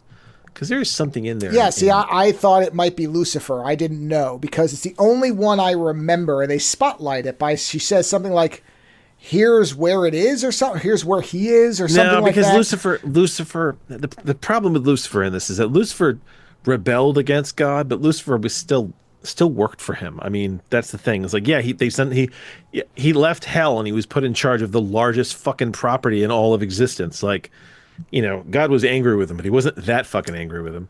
Unless, of course, this is hell. It could be. Hell doesn't have to be fire. Hold on. I'm curious. I don't think it's hell. Yeah. I'm not saying it is. I'm saying it could be. I don't know. Gregorian? No, see, this is the problem. One of the benefits for me is that I don't really know much about religion. I don't remember much outside of the big kind of basic stuff everybody knows. And so I don't care about that. And so when I watch this, I don't necessarily think it has to adhere to what makes the most sense in actual religion. I look at it more as a kind of Jackson Pollock version of, this is what I was saying to you about, I don't know the religious backgrounds of the creators. I don't know whether they are religious. I don't know. I could be wrong, too, because I'm trying to remember now if they were called Gregorian or something else, because I'm reading some of this stuff here. This is the thing I think works best about it. Yeah. I think it does not alienate either of our interpretations. I think what it does... Listen, you can take a totally non-religious angle on this. It could all be metaphor. I mean, I said to you while we were watching the movie that, that you could look at this as one giant metaphor for different concepts. I mean, from when I was read about it, there's all these metaphors for it's the idea of loss of hope, loss of faith in a doomed world. Like, is it a question about, religiosity and how do you hold on to, is the hope and faith the egg and the child's endless faith that destroys her, or her endless hope? Like, there's so many interpretations of this, and only some of them are religious. So, and what's funny is, I know you want to watch that movie Mad God, but one of the thoughts I had to at the end of this movie was that only a mad God would do something like this. Well, I have expressed a similar sentiment about our actual reality. Therefore, I don't disagree. Yeah. Yeah. And as far as myself, the interesting part is I really have very little to say about it, because I don't really bother, to be honest, trying to interpret the movie. It's not.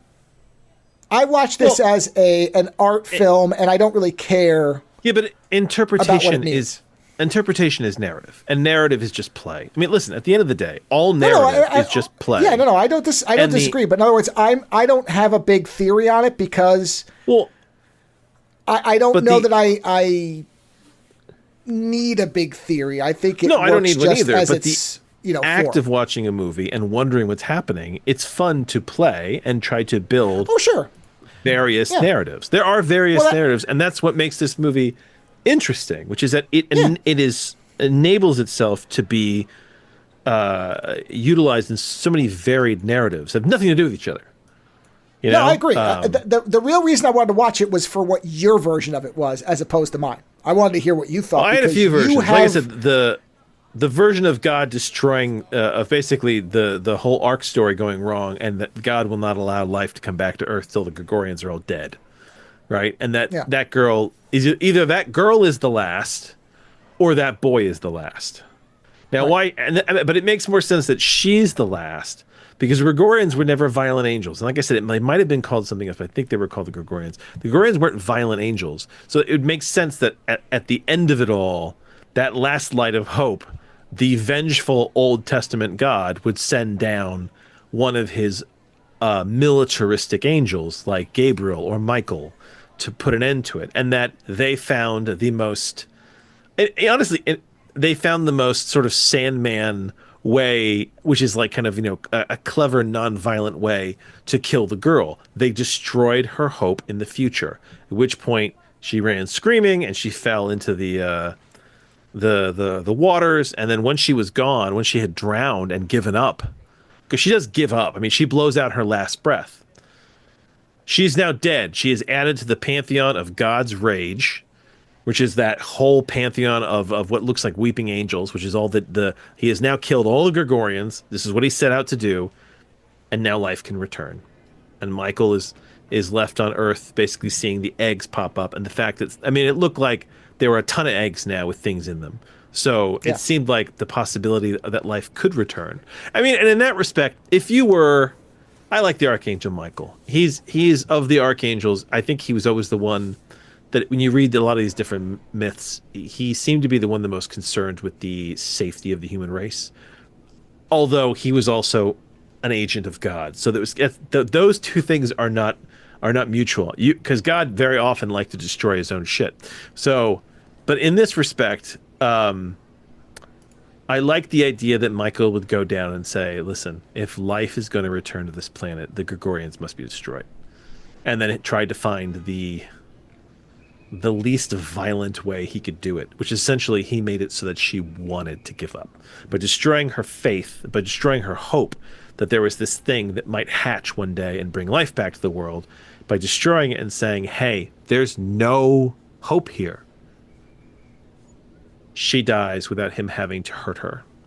And thus, the Gregorians are all gone, and the flood can come to an end now.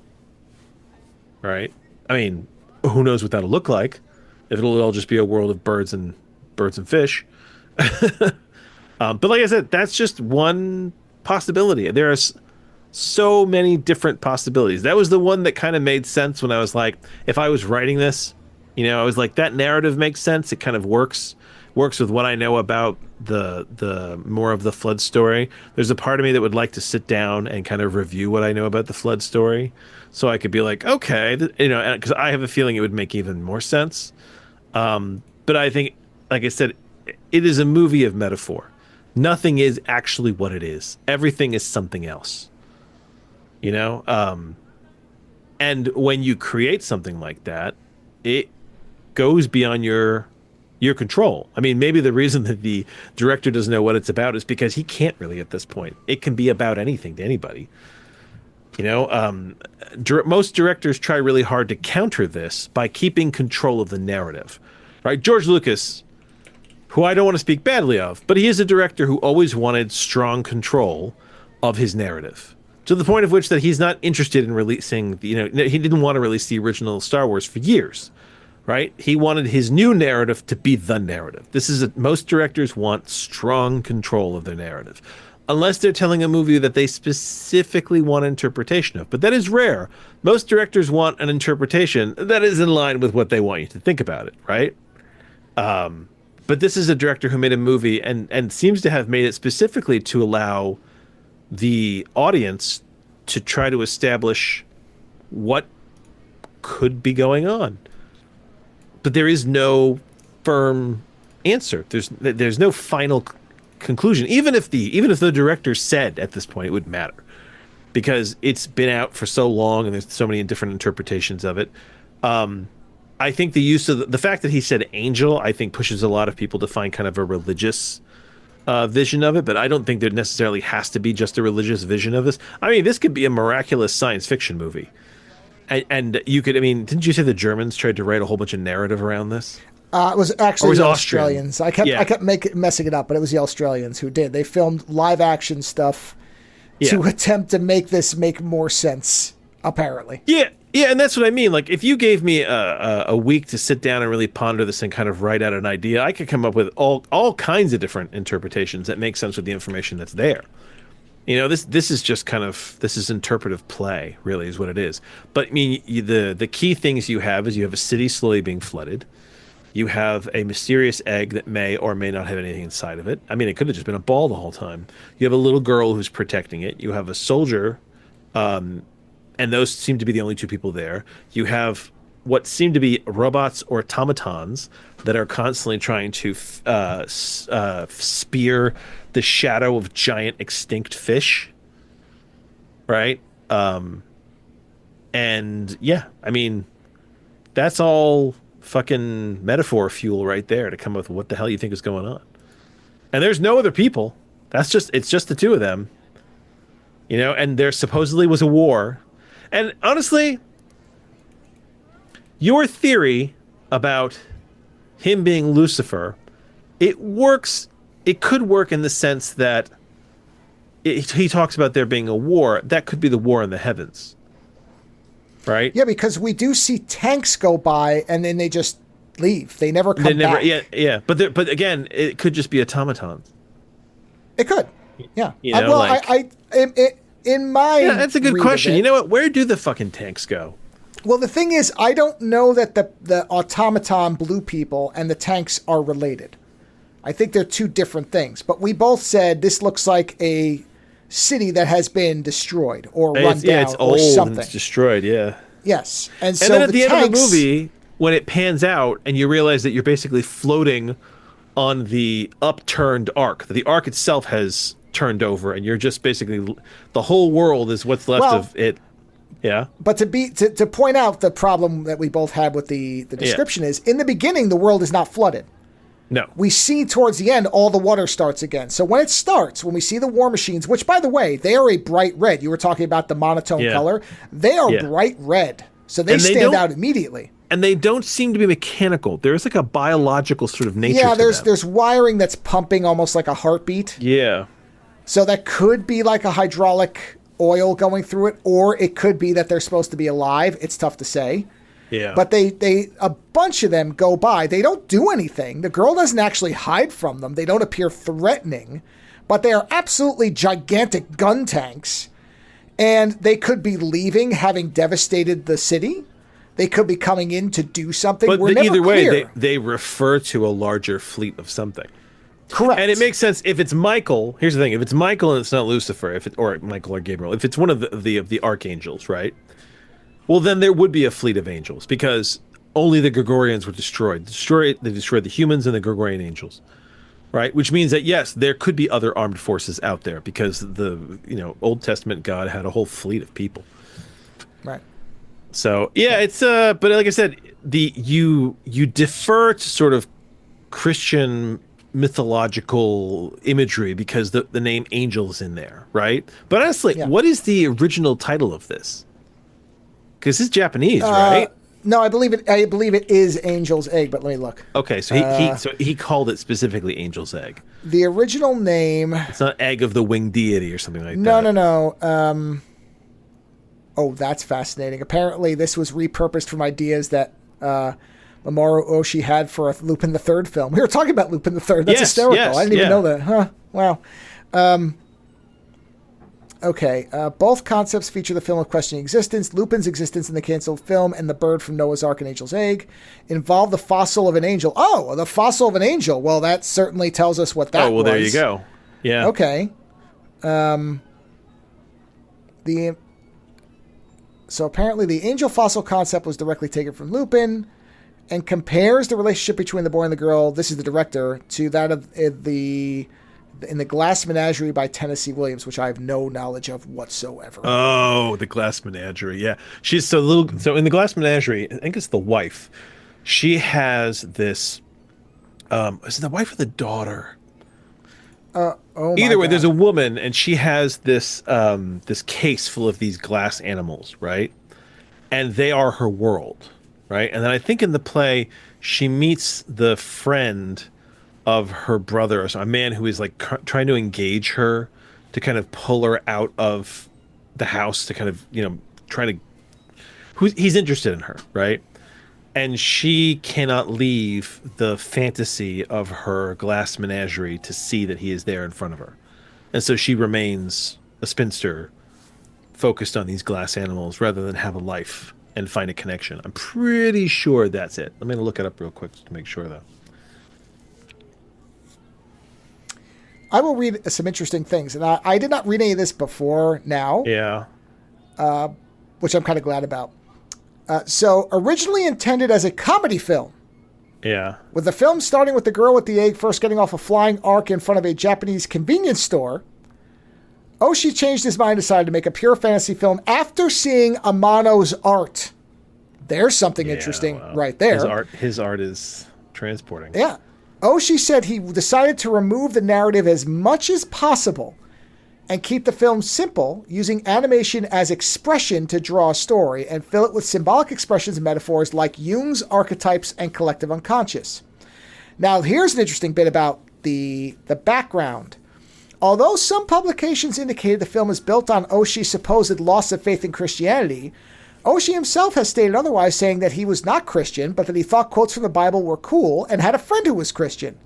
The misconception that Oshii was a man of faith has its origins in an interview which was likely mistranslated, where Oshii is reportedly saying, I planned to enter a seminary at one point but didn't.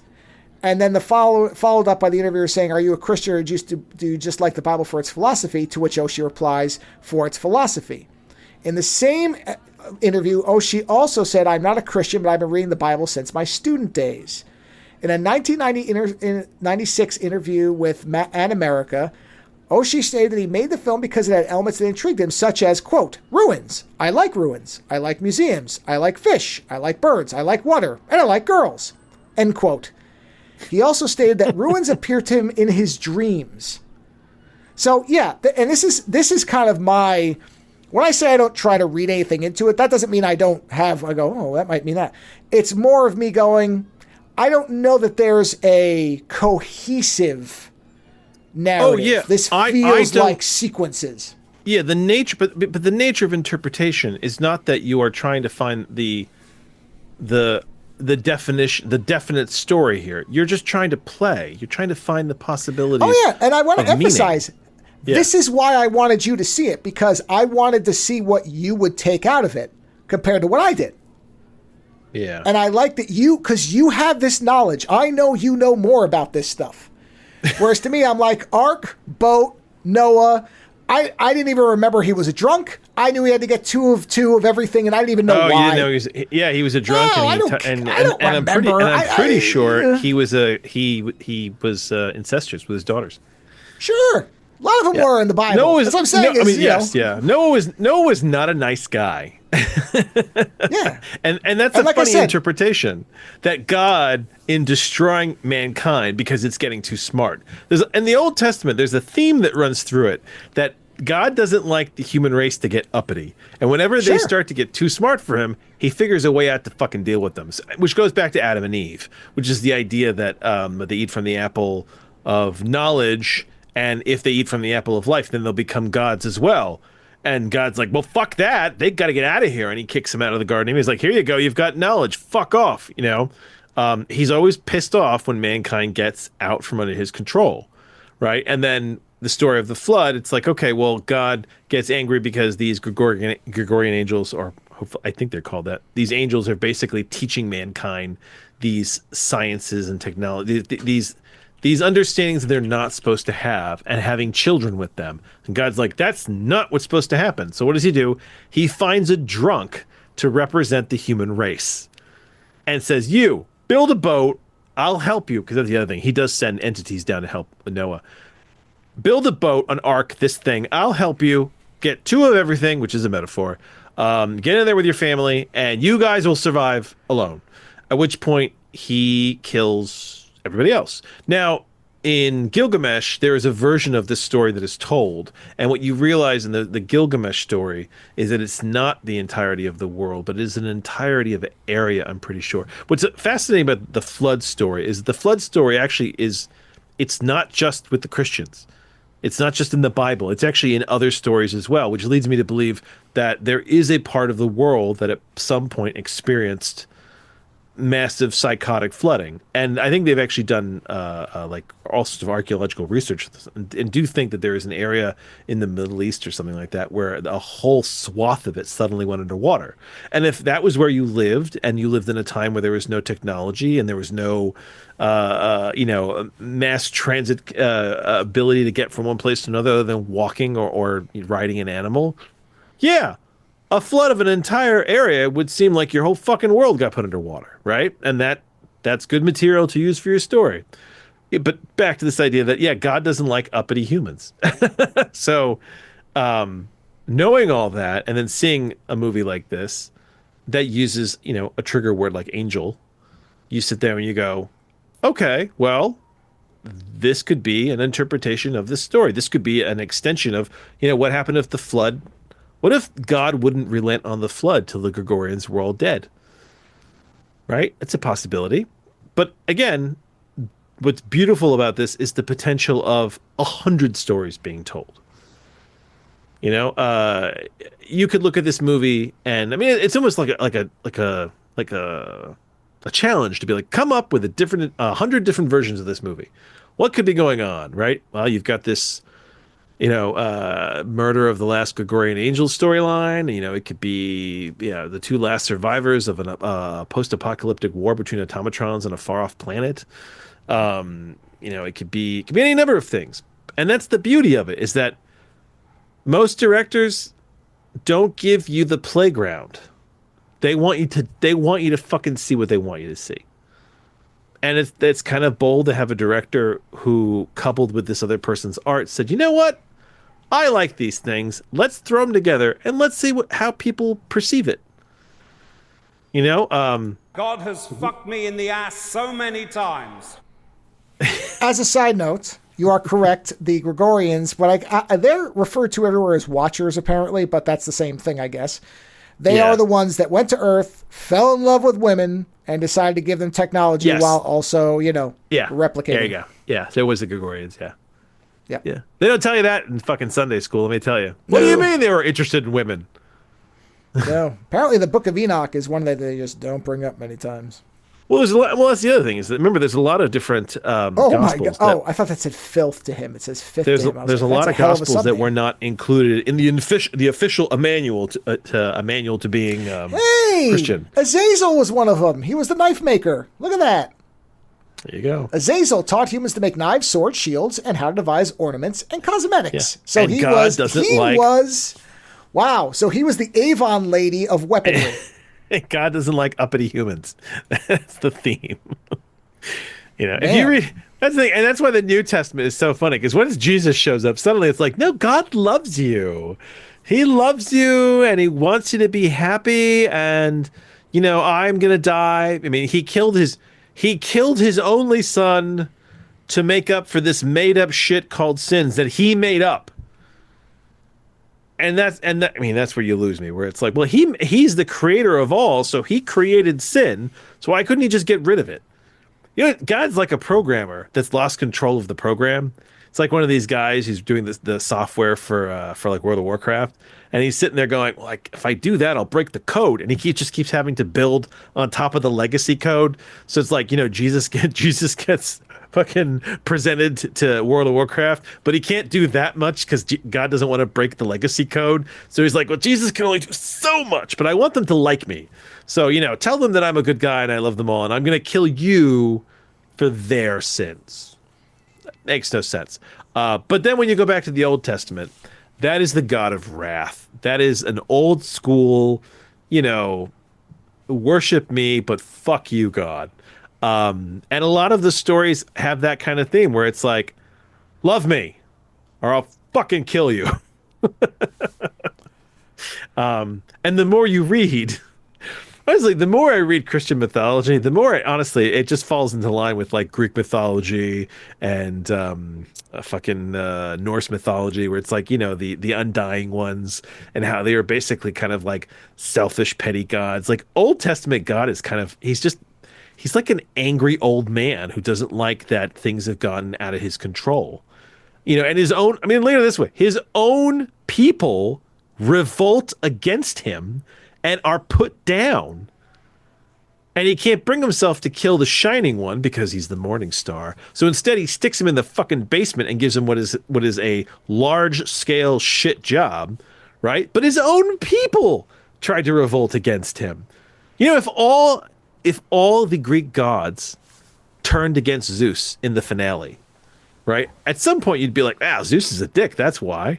Right? I mean, that's the interpretation you'd have to have.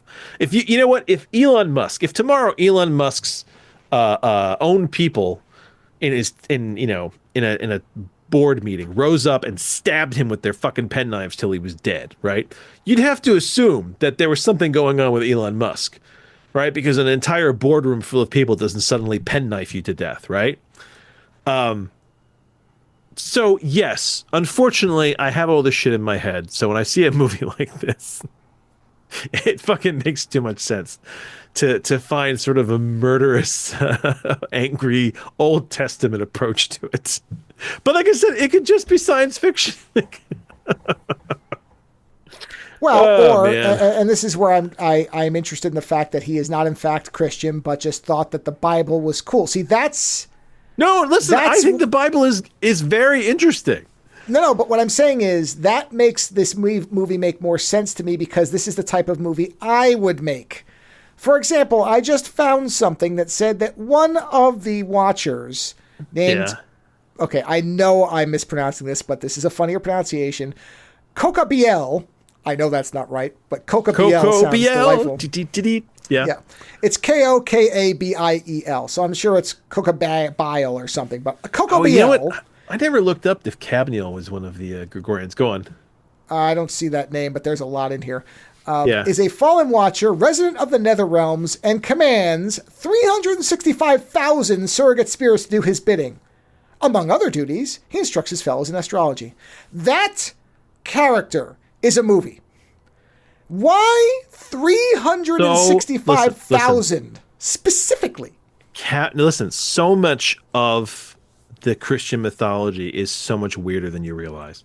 I know, when you get beyond the Bible into all the other shit that's going on, yes, you suddenly realize how fucking it is just this insane mythology of weirdness. And that's what I'm saying is I would make a movie about that character with no regard to what it meant within the context of the Bible. I just want to make a movie about a guy, or whatever he is, a character who specifically commands a specific number of whatever the hell surrogate spirits means, but also has a college course on astrology. That's the character. Is Kokabiel, Professor Kokabiel, professor by day, surrogate spirit commander by night. Like, that's the movie, right? Professor Coca, that's also the show title. Professor Kokabiel. There we go. That's it. That kind of stuff is what, that feels like what Oshii did. With a little bit more thought than I've just come up with, but still, that's the idea is, okay, I don't really care if all this makes sense. You want to hear something funny? Sure. You said Kokabiel, and I was like, that's interesting to me, because... You want to know why I said it like that, right? Or you know what led me to say it is because there was a wrestler named Coco Beware. Oh, no. I know, but I want to tell you a funny thing that you don't realize. Oh, there's lots. Kokabiel is sometimes also considered to be the angel associated with the 11th hour. Another version of his name is Kabniel. Which is basically the banisher of stupidity. Is that the one you said you were curious if he was one of them? Yeah, he's not. Kabniel is another version of the name Kokabiel, which is the banisher of stupidity. Oh. So Kokabiel in some of the Gospels, there it is. Also Kokabiel, Kokabiel, and Kochab the Night Stalker. And because remember, you're dealing with often there's translation of translations. Well, in fact, one of these people is left out, they said, because they couldn't figure out how to translate the text. Yeah. That's the thing. Bezaliel is mentioned, but they have no idea what the hell he does. When you learn about the angels that aren't humanoid at all, that are just eyes with giant wings all around them, the angels get monstrous. People are all used to them being these humanoid beings, but only some of them were like that. Some of them were literally monsters. Oh, yeah. Well, I mean, what's his face in the prophecy is, No. Not just monsters that oh, he was monstrous. I mean, physically, they were monsters. Oh, yeah. No, I know there were also ones like Uriel, the angel in Weave World, is a monster. And he's supposed to be an angel. Remember? He's that thing, that worm with a bunch of eyes and teeth or whatever. Oh, here you go. Uriel's true form is described as having snow white feathers, a golden crown with a crimson red ruby, and emerald green eyes. Oh, okay. Yeah. That's the thing, is that we have humanized them over time, which is the mistake. Because humans have a tendency to try to find the humanity in things. But and I do it too. I like the idea that I interpret some of the Archangel Michael's behavior as being pro-human. That at the end of the day, the Archangel Michael was was one of the two hands of God, Gabriel and Michael, and he did God's bidding. He was the warrior angel, and it is other humans' interpretations of his being defensive of the human race, protective, that I like. But at the end of at the end, these are the agents of God. This is the God that wiped out the human race because he didn't like the fact that there was a functional education system. And that's why I've always liked the idea of God being some kind of alien overlord who just got fucking fed up with Earth and was like, fuck off, I'm leaving. Yeah. Right? But it's, and it lends itself. It's so much of Christian mythology is wild science fiction that I've thought about before, just trying to come up with a science fiction narrative of Christian mythology. I mean, that's the thing is then you read about the stuff that Scientology is going on about, and you're kind of you know what? It's not as weird as you think it is when you start reading some of the wilder Christian shit. We often get the very narrow sort of the neutered easy bake muffin version of what's going on in the Bible. But I mean, it's crazy shit. So I liked Angel's Egg. I thought it was a fun movie. Yeah. And I will watch it again maybe in like a couple years and sit there and go, what is it about now? What is it about now to me? Well, that's why I'm kind of glad I haven't watched it since I reviewed it, because I remembered the basics of it, but I was like, you know what? A lot has changed in 7 years. Let me rewatch this now and see, and it's still as gorgeous as it always was. The music is fantastic. The animation is gorgeous. The designs are all great. And it is very interpretable. It is, like you said, there's a lot of, you can take what you want from it. You can make the argument that the soldier child man, whatever, doesn't like that the fact that she has Schrodinger's hope. There may or may not be a bird in this egg, and he can't stand that. I did see one interpretation that said that he keeps going on about, what do you think is in the egg? What's in the egg? Tell me what's in the egg. And she won't. And that in breaking it, he not only freed what she thought was in the egg, which was the ability to create life, but the fact that it was empty, quote, proved that what he thought was in it was also true, which was nothing. So that in actuality, the egg fulfilled both functions, and that's why he's basically stuck there alone now. Yeah, it makes me think of the life giver. At the end of 7, when he's like, "What's in the box? What's in the box?" Exactly. Yeah. Yeah. So no, it was a fun movie. I liked it. I was really worried that it was gonna be like a mind fuck of a movie. I told you it wasn't. I told you. Yeah, no, I had said no. It's not. It's not one of those. It's not going to leave you in a weird place. You'll think about it, but not badly. It's benign. It is, but there's a lot going on. But it's very quiet. My favorite quote of yours, which is in the commentaries, when you're like, "This is what Alien Covenant should have been." It's true. And honestly, let me tell you, that comment, that I did think about that for a while, about how this could be a sleeper alien movie if you want, because what does she have? An egg, right? And she's on a planet where everything's dead. The only thing left are automatons and basically auto weapons, right? And you could kind of make the idea that she's a robot and he's a robot, and that's why they're still alive, because the aliens basically just left them there. They died out because there was nothing to kill. So the only thing left, and she's basically clinging to this last egg that may or may not have a xenomorph in it. Whereas this other guy's job is to wipe them out. And it's the whole idea that are the xenomorphs finally wiped out, or are they not wiped out? And she has hope that, that there is one in there or something like that, and he needs to make sure that they're all dead. I mean, there's so many ways you could go with this, but the idea that they could both be replicants, that they could both be like, because remember in Alien 4, one of the things I liked about Alien 4 was the idea that replicants, the androids started building androids who were basically trying to save the human race from itself. Yeah. And I love that. Is one of the few. What's it? When you said the thing about Alien Covenant, I did have a thought, actually.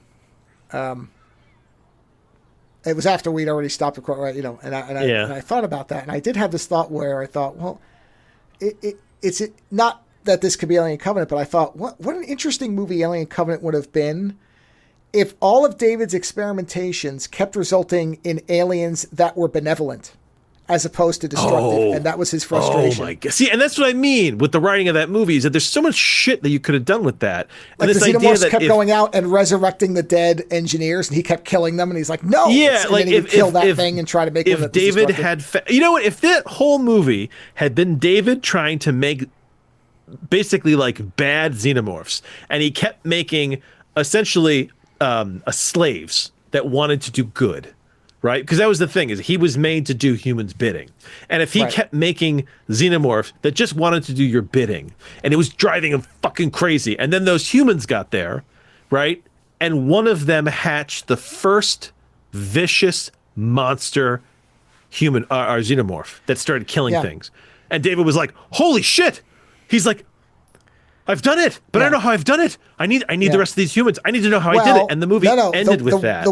The way that it would have made complete sense, ironically, is Shaw was religious, but she was a positive religious force. And so because he kept using he her needed as a the basis, negative religious force. He needed the guy who killed the alien. He's like, I mean, that would be religious perfect, right? negative. Yeah, so You're the one I need. By bringing in a negative psychological force, it then produced. Oh, wouldn't that be funny if the type of person that you are affected what the xenomorph was at the other end? But the xenomorphs are that, right? If it comes out of a dog, it's dog-like. If it comes out, I know, so they already have established the baseline. In this version, it's the idea that if you're a benign person, you produce a benign xenomorph. Whereas what David was trying to do was figure out how to make it so that no matter what you were, it always came out a force for the destruction of human race. And you would find out that he had tried to implant himself, and none of them would survive. Exactly, because he's not alive. He was the angry one, so he needed an angry, a negative person. And an android isn't really alive, so it can never really be dead. It's that kind of thing where it's like you can't actually create that organic life because you yourself are not organic. Yes. Yeah. See how this could have been so much better? And that's why when I see this movie, which is a very quiet, interpretive movie, it's closer in its DNA to Alien 3 than it is to Alien Covenant. Because Alien 3 is very often a quiet, sort of interpretive, pensive dread. There's dread. There's so much dread to that movie, but it isn't always hitting you in the face. It's like there's just this dread of existence on you, right? And this Angel's Egg movie is the death of hope. That's what my interpretation of the movie is. Yeah, absolutely. And this Angel's Egg is kind of like that, where it is, in a way, it is the death of hope.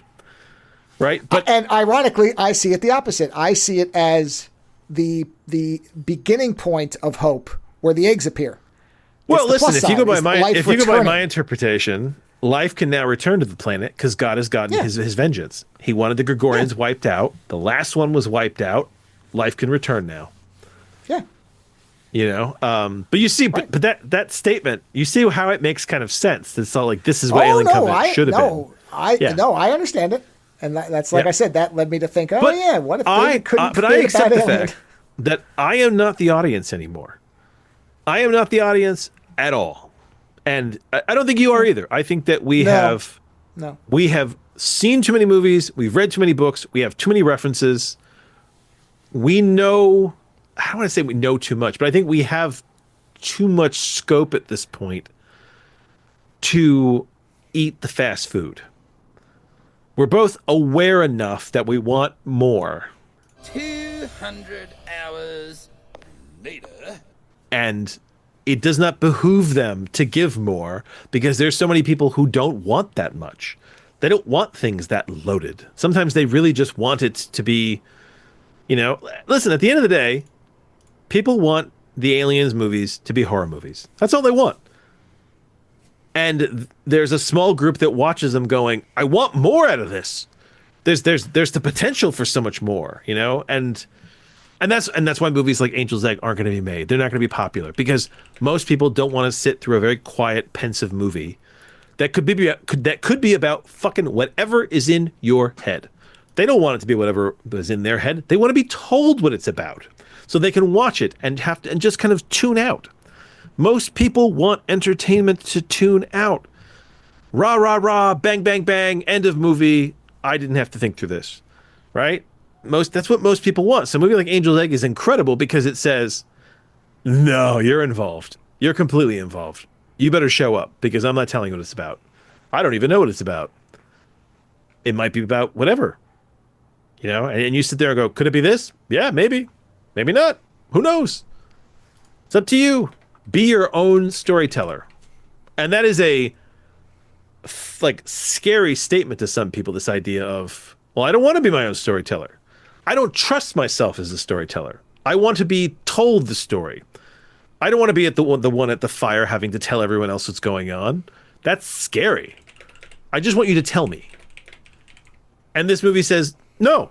You're going to have to tell yourself. So, yeah, it's good. It's fun. I'll see it again in a few years and find out how it's changed. Yeah, that's the fun part. And in doing so, it'll be a reflection of how I've changed. Yeah, right. That's why I think it endures because of its the permutations that can change as you change. Yeah.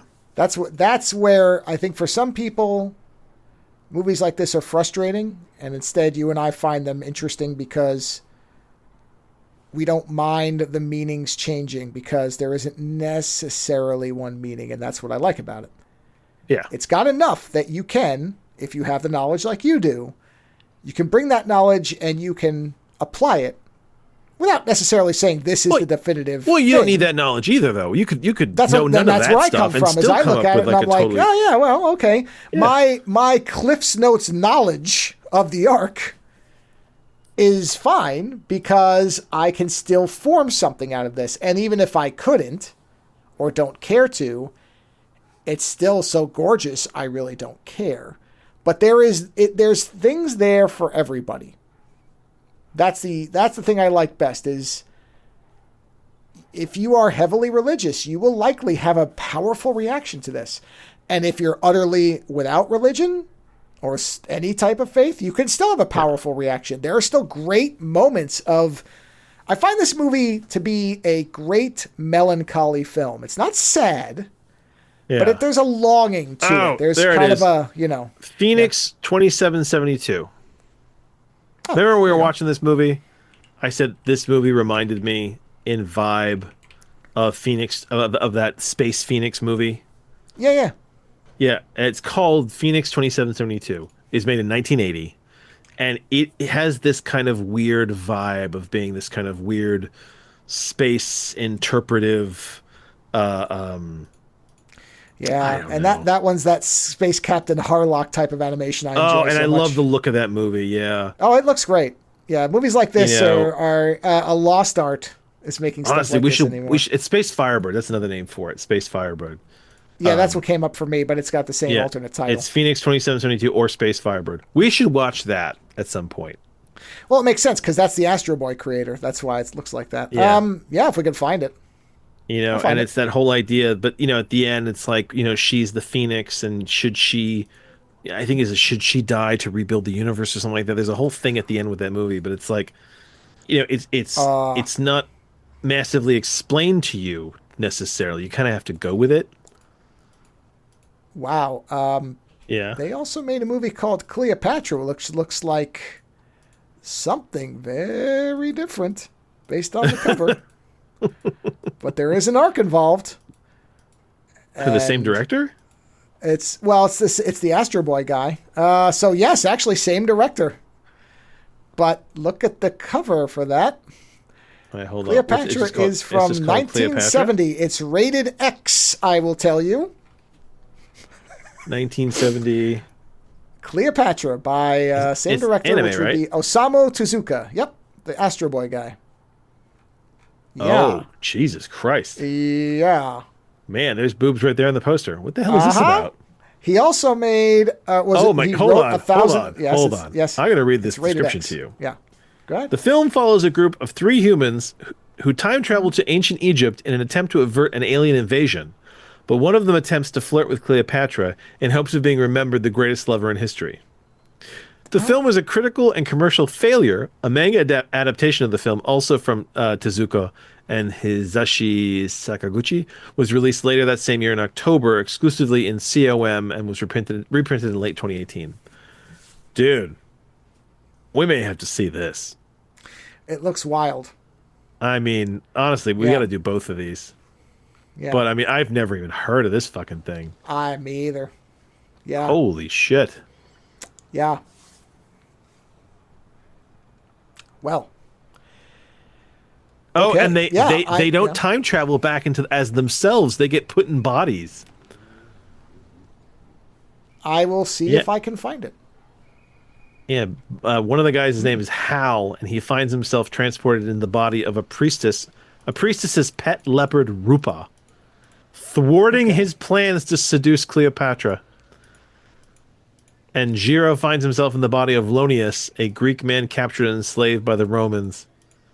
Yeah, they don't even go back in their own bodies. I mean, that right there is an interesting concept in itself. It looks pretty wild. Ionius frees himself and the other slaves Cleopatra has by using a handgun at one point, so I'm like, what is happening? Hold on. I'll explain that to you.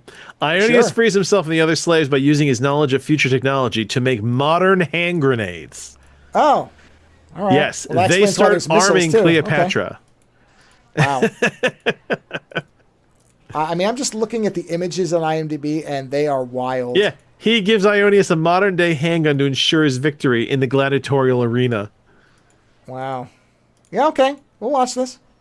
Wow, weird. I have no problem watching this. I just got to find it. Yeah, it's probably on YouTube. I don't see it anywhere else, as far as I can tell. It's very cartoony art too.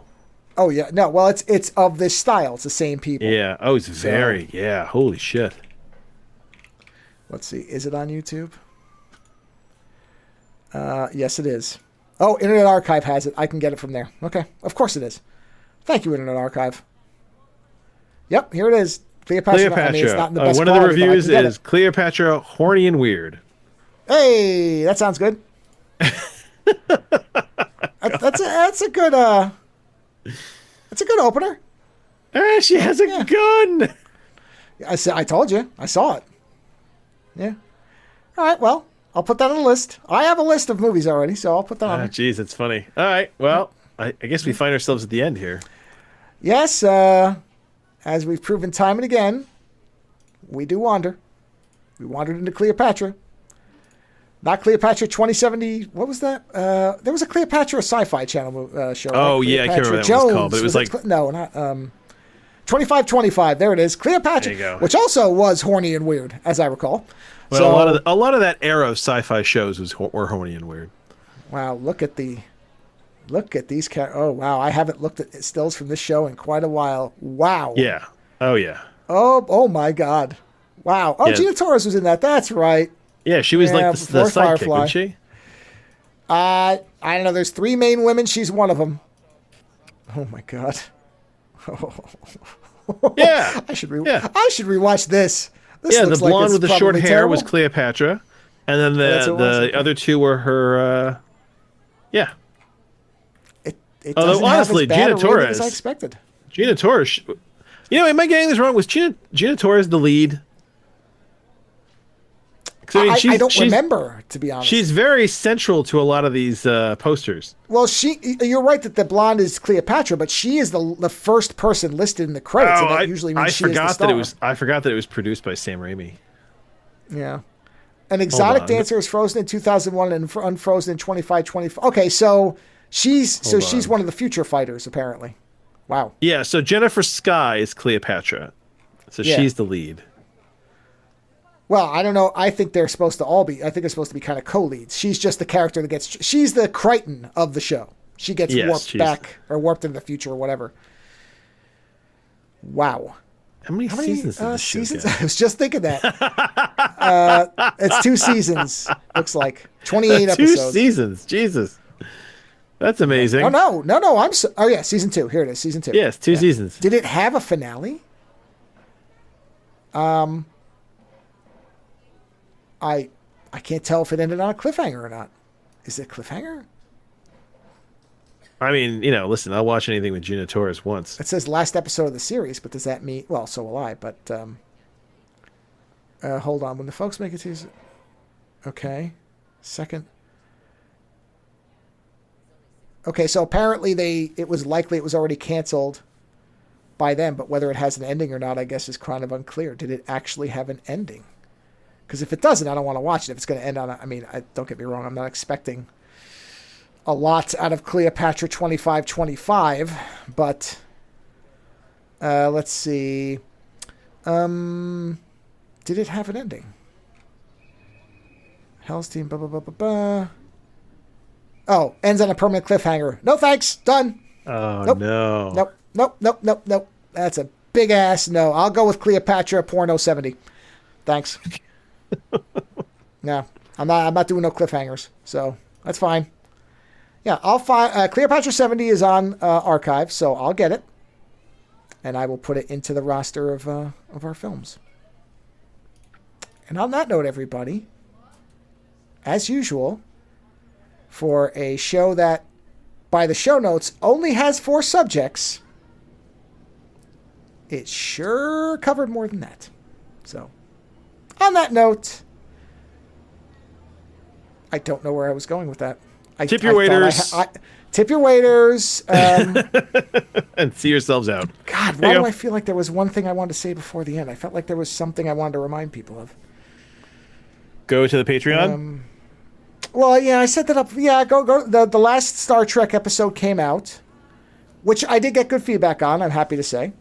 A lot of people, this is one thing I did not plan per se when we started this with Doug, was a lot of people are appreciative of the fact that we're talking about the music so much. And honestly, I wouldn't be if Doug wasn't there. He has way more to say about the music than I ever would. Wrath of Khan has fantastic music. That music stays with me. The whole thing at the end when they're trying to get away, and there's that music, that hopeful music to the I think we said our favorite scores were 1, 2, and Generations.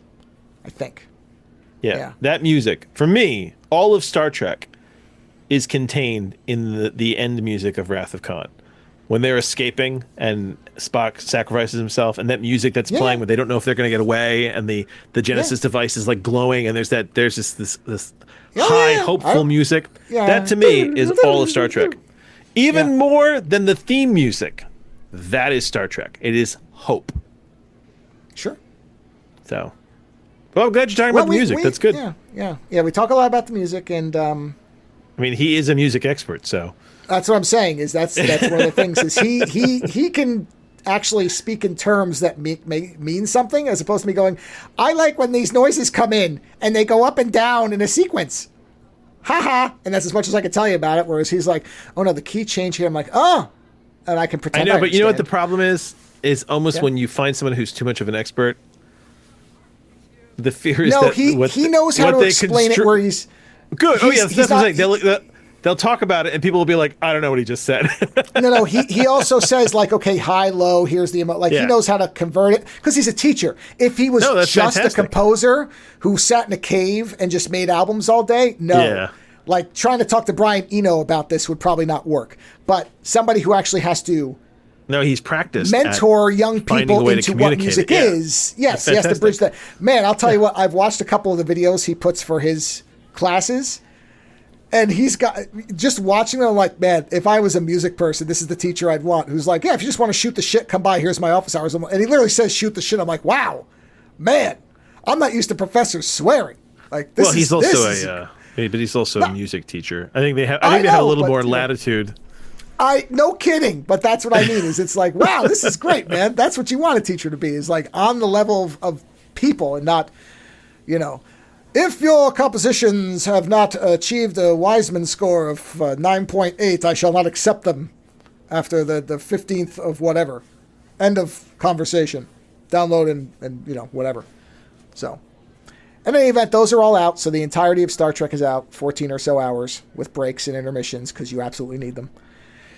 And so those are all on the Patreon. They are on YouTube as well. Like I said, they are there. I put them everywhere. But if you want the least chopped, censored, gobbledygook, stupid ads, dumbass shit version, that's on Patreon, even on the free tier. So if you're interested, that is where I'd advise you to watch it. So, but it is also on the YouTube channel. And I did the artwork for his upcoming album, so that will be coming out in the fall. So you get to add that to your repertoire. I do, because I'm credited. It's a released album with artwork. So finally, I've wanted to do an album cover for years. I've actually done a couple of proposed ones that never got used. So finally, I'm getting to do one. Partially, I think, because of your book cover. Because he liked the Artificial Fear cover. Like, that was kind of... He wanted to do a rodeo version of that because it's called Electric Rodeo Revival. So he wanted a cybernetic sad cowboy, which was easier than I thought it was going to be. I didn't know if I was going to be able to capture sadness in a robo cowboy, but I managed to find a perfect reference picture. But it's the posture, isn't it? It's just all posture. Actually, I found a reference image. I looked for sad cowboy, expecting to find a lot of like garbagey, almost like theatrical things or like bad clown makeup. And I found this one thing that looks like the Marlboro Man just got told that he has lung cancer. It's what the picture looks like to me. And he's like, shit, I'm never going to be able to smoke again. He's kind of like looking off As if he realizes he'll never be able to smoke the cigarettes, which was one of the things he loved in life. Like, it's over.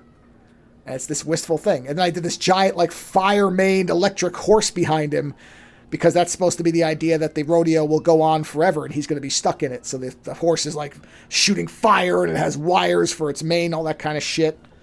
So you'll have to send me an image of it. Yeah, I will. I believe the time lapse for the cowboy is already on the YouTube channel, so you can see that part. And then the horse is going to be next month. I'm just spacing them out a little bit, but it is there. So if you want to see the cowboy, that's there. But yeah, so that was fun, because I managed to get it. I really was not sure I could do the cowboy, because I was like, a sad robot cowboy. That's not a standard look. But yeah, came out all right. So, yeah, that's it. All right. I have nothing left to say, so I'm going to shut up. Thank you very much. Enjoy your weekend. I don't know why I'm talking about a robot, but I am. All right. Bye. Visit OzoneNightmare.com to subscribe to new episodes, browse through our back catalog, or to find links to support the show. Follow @OzoneNightmare on Twitter for the latest episode postings and other show information. If 280 characters just isn't enough, you can always email us, theozonenightmare@gmail.com. The opening theme for the show is provided by Heartbeat Hero. The closing theme is provided by Ogre. Please visit and support these artists using the links in the show notes for each episode.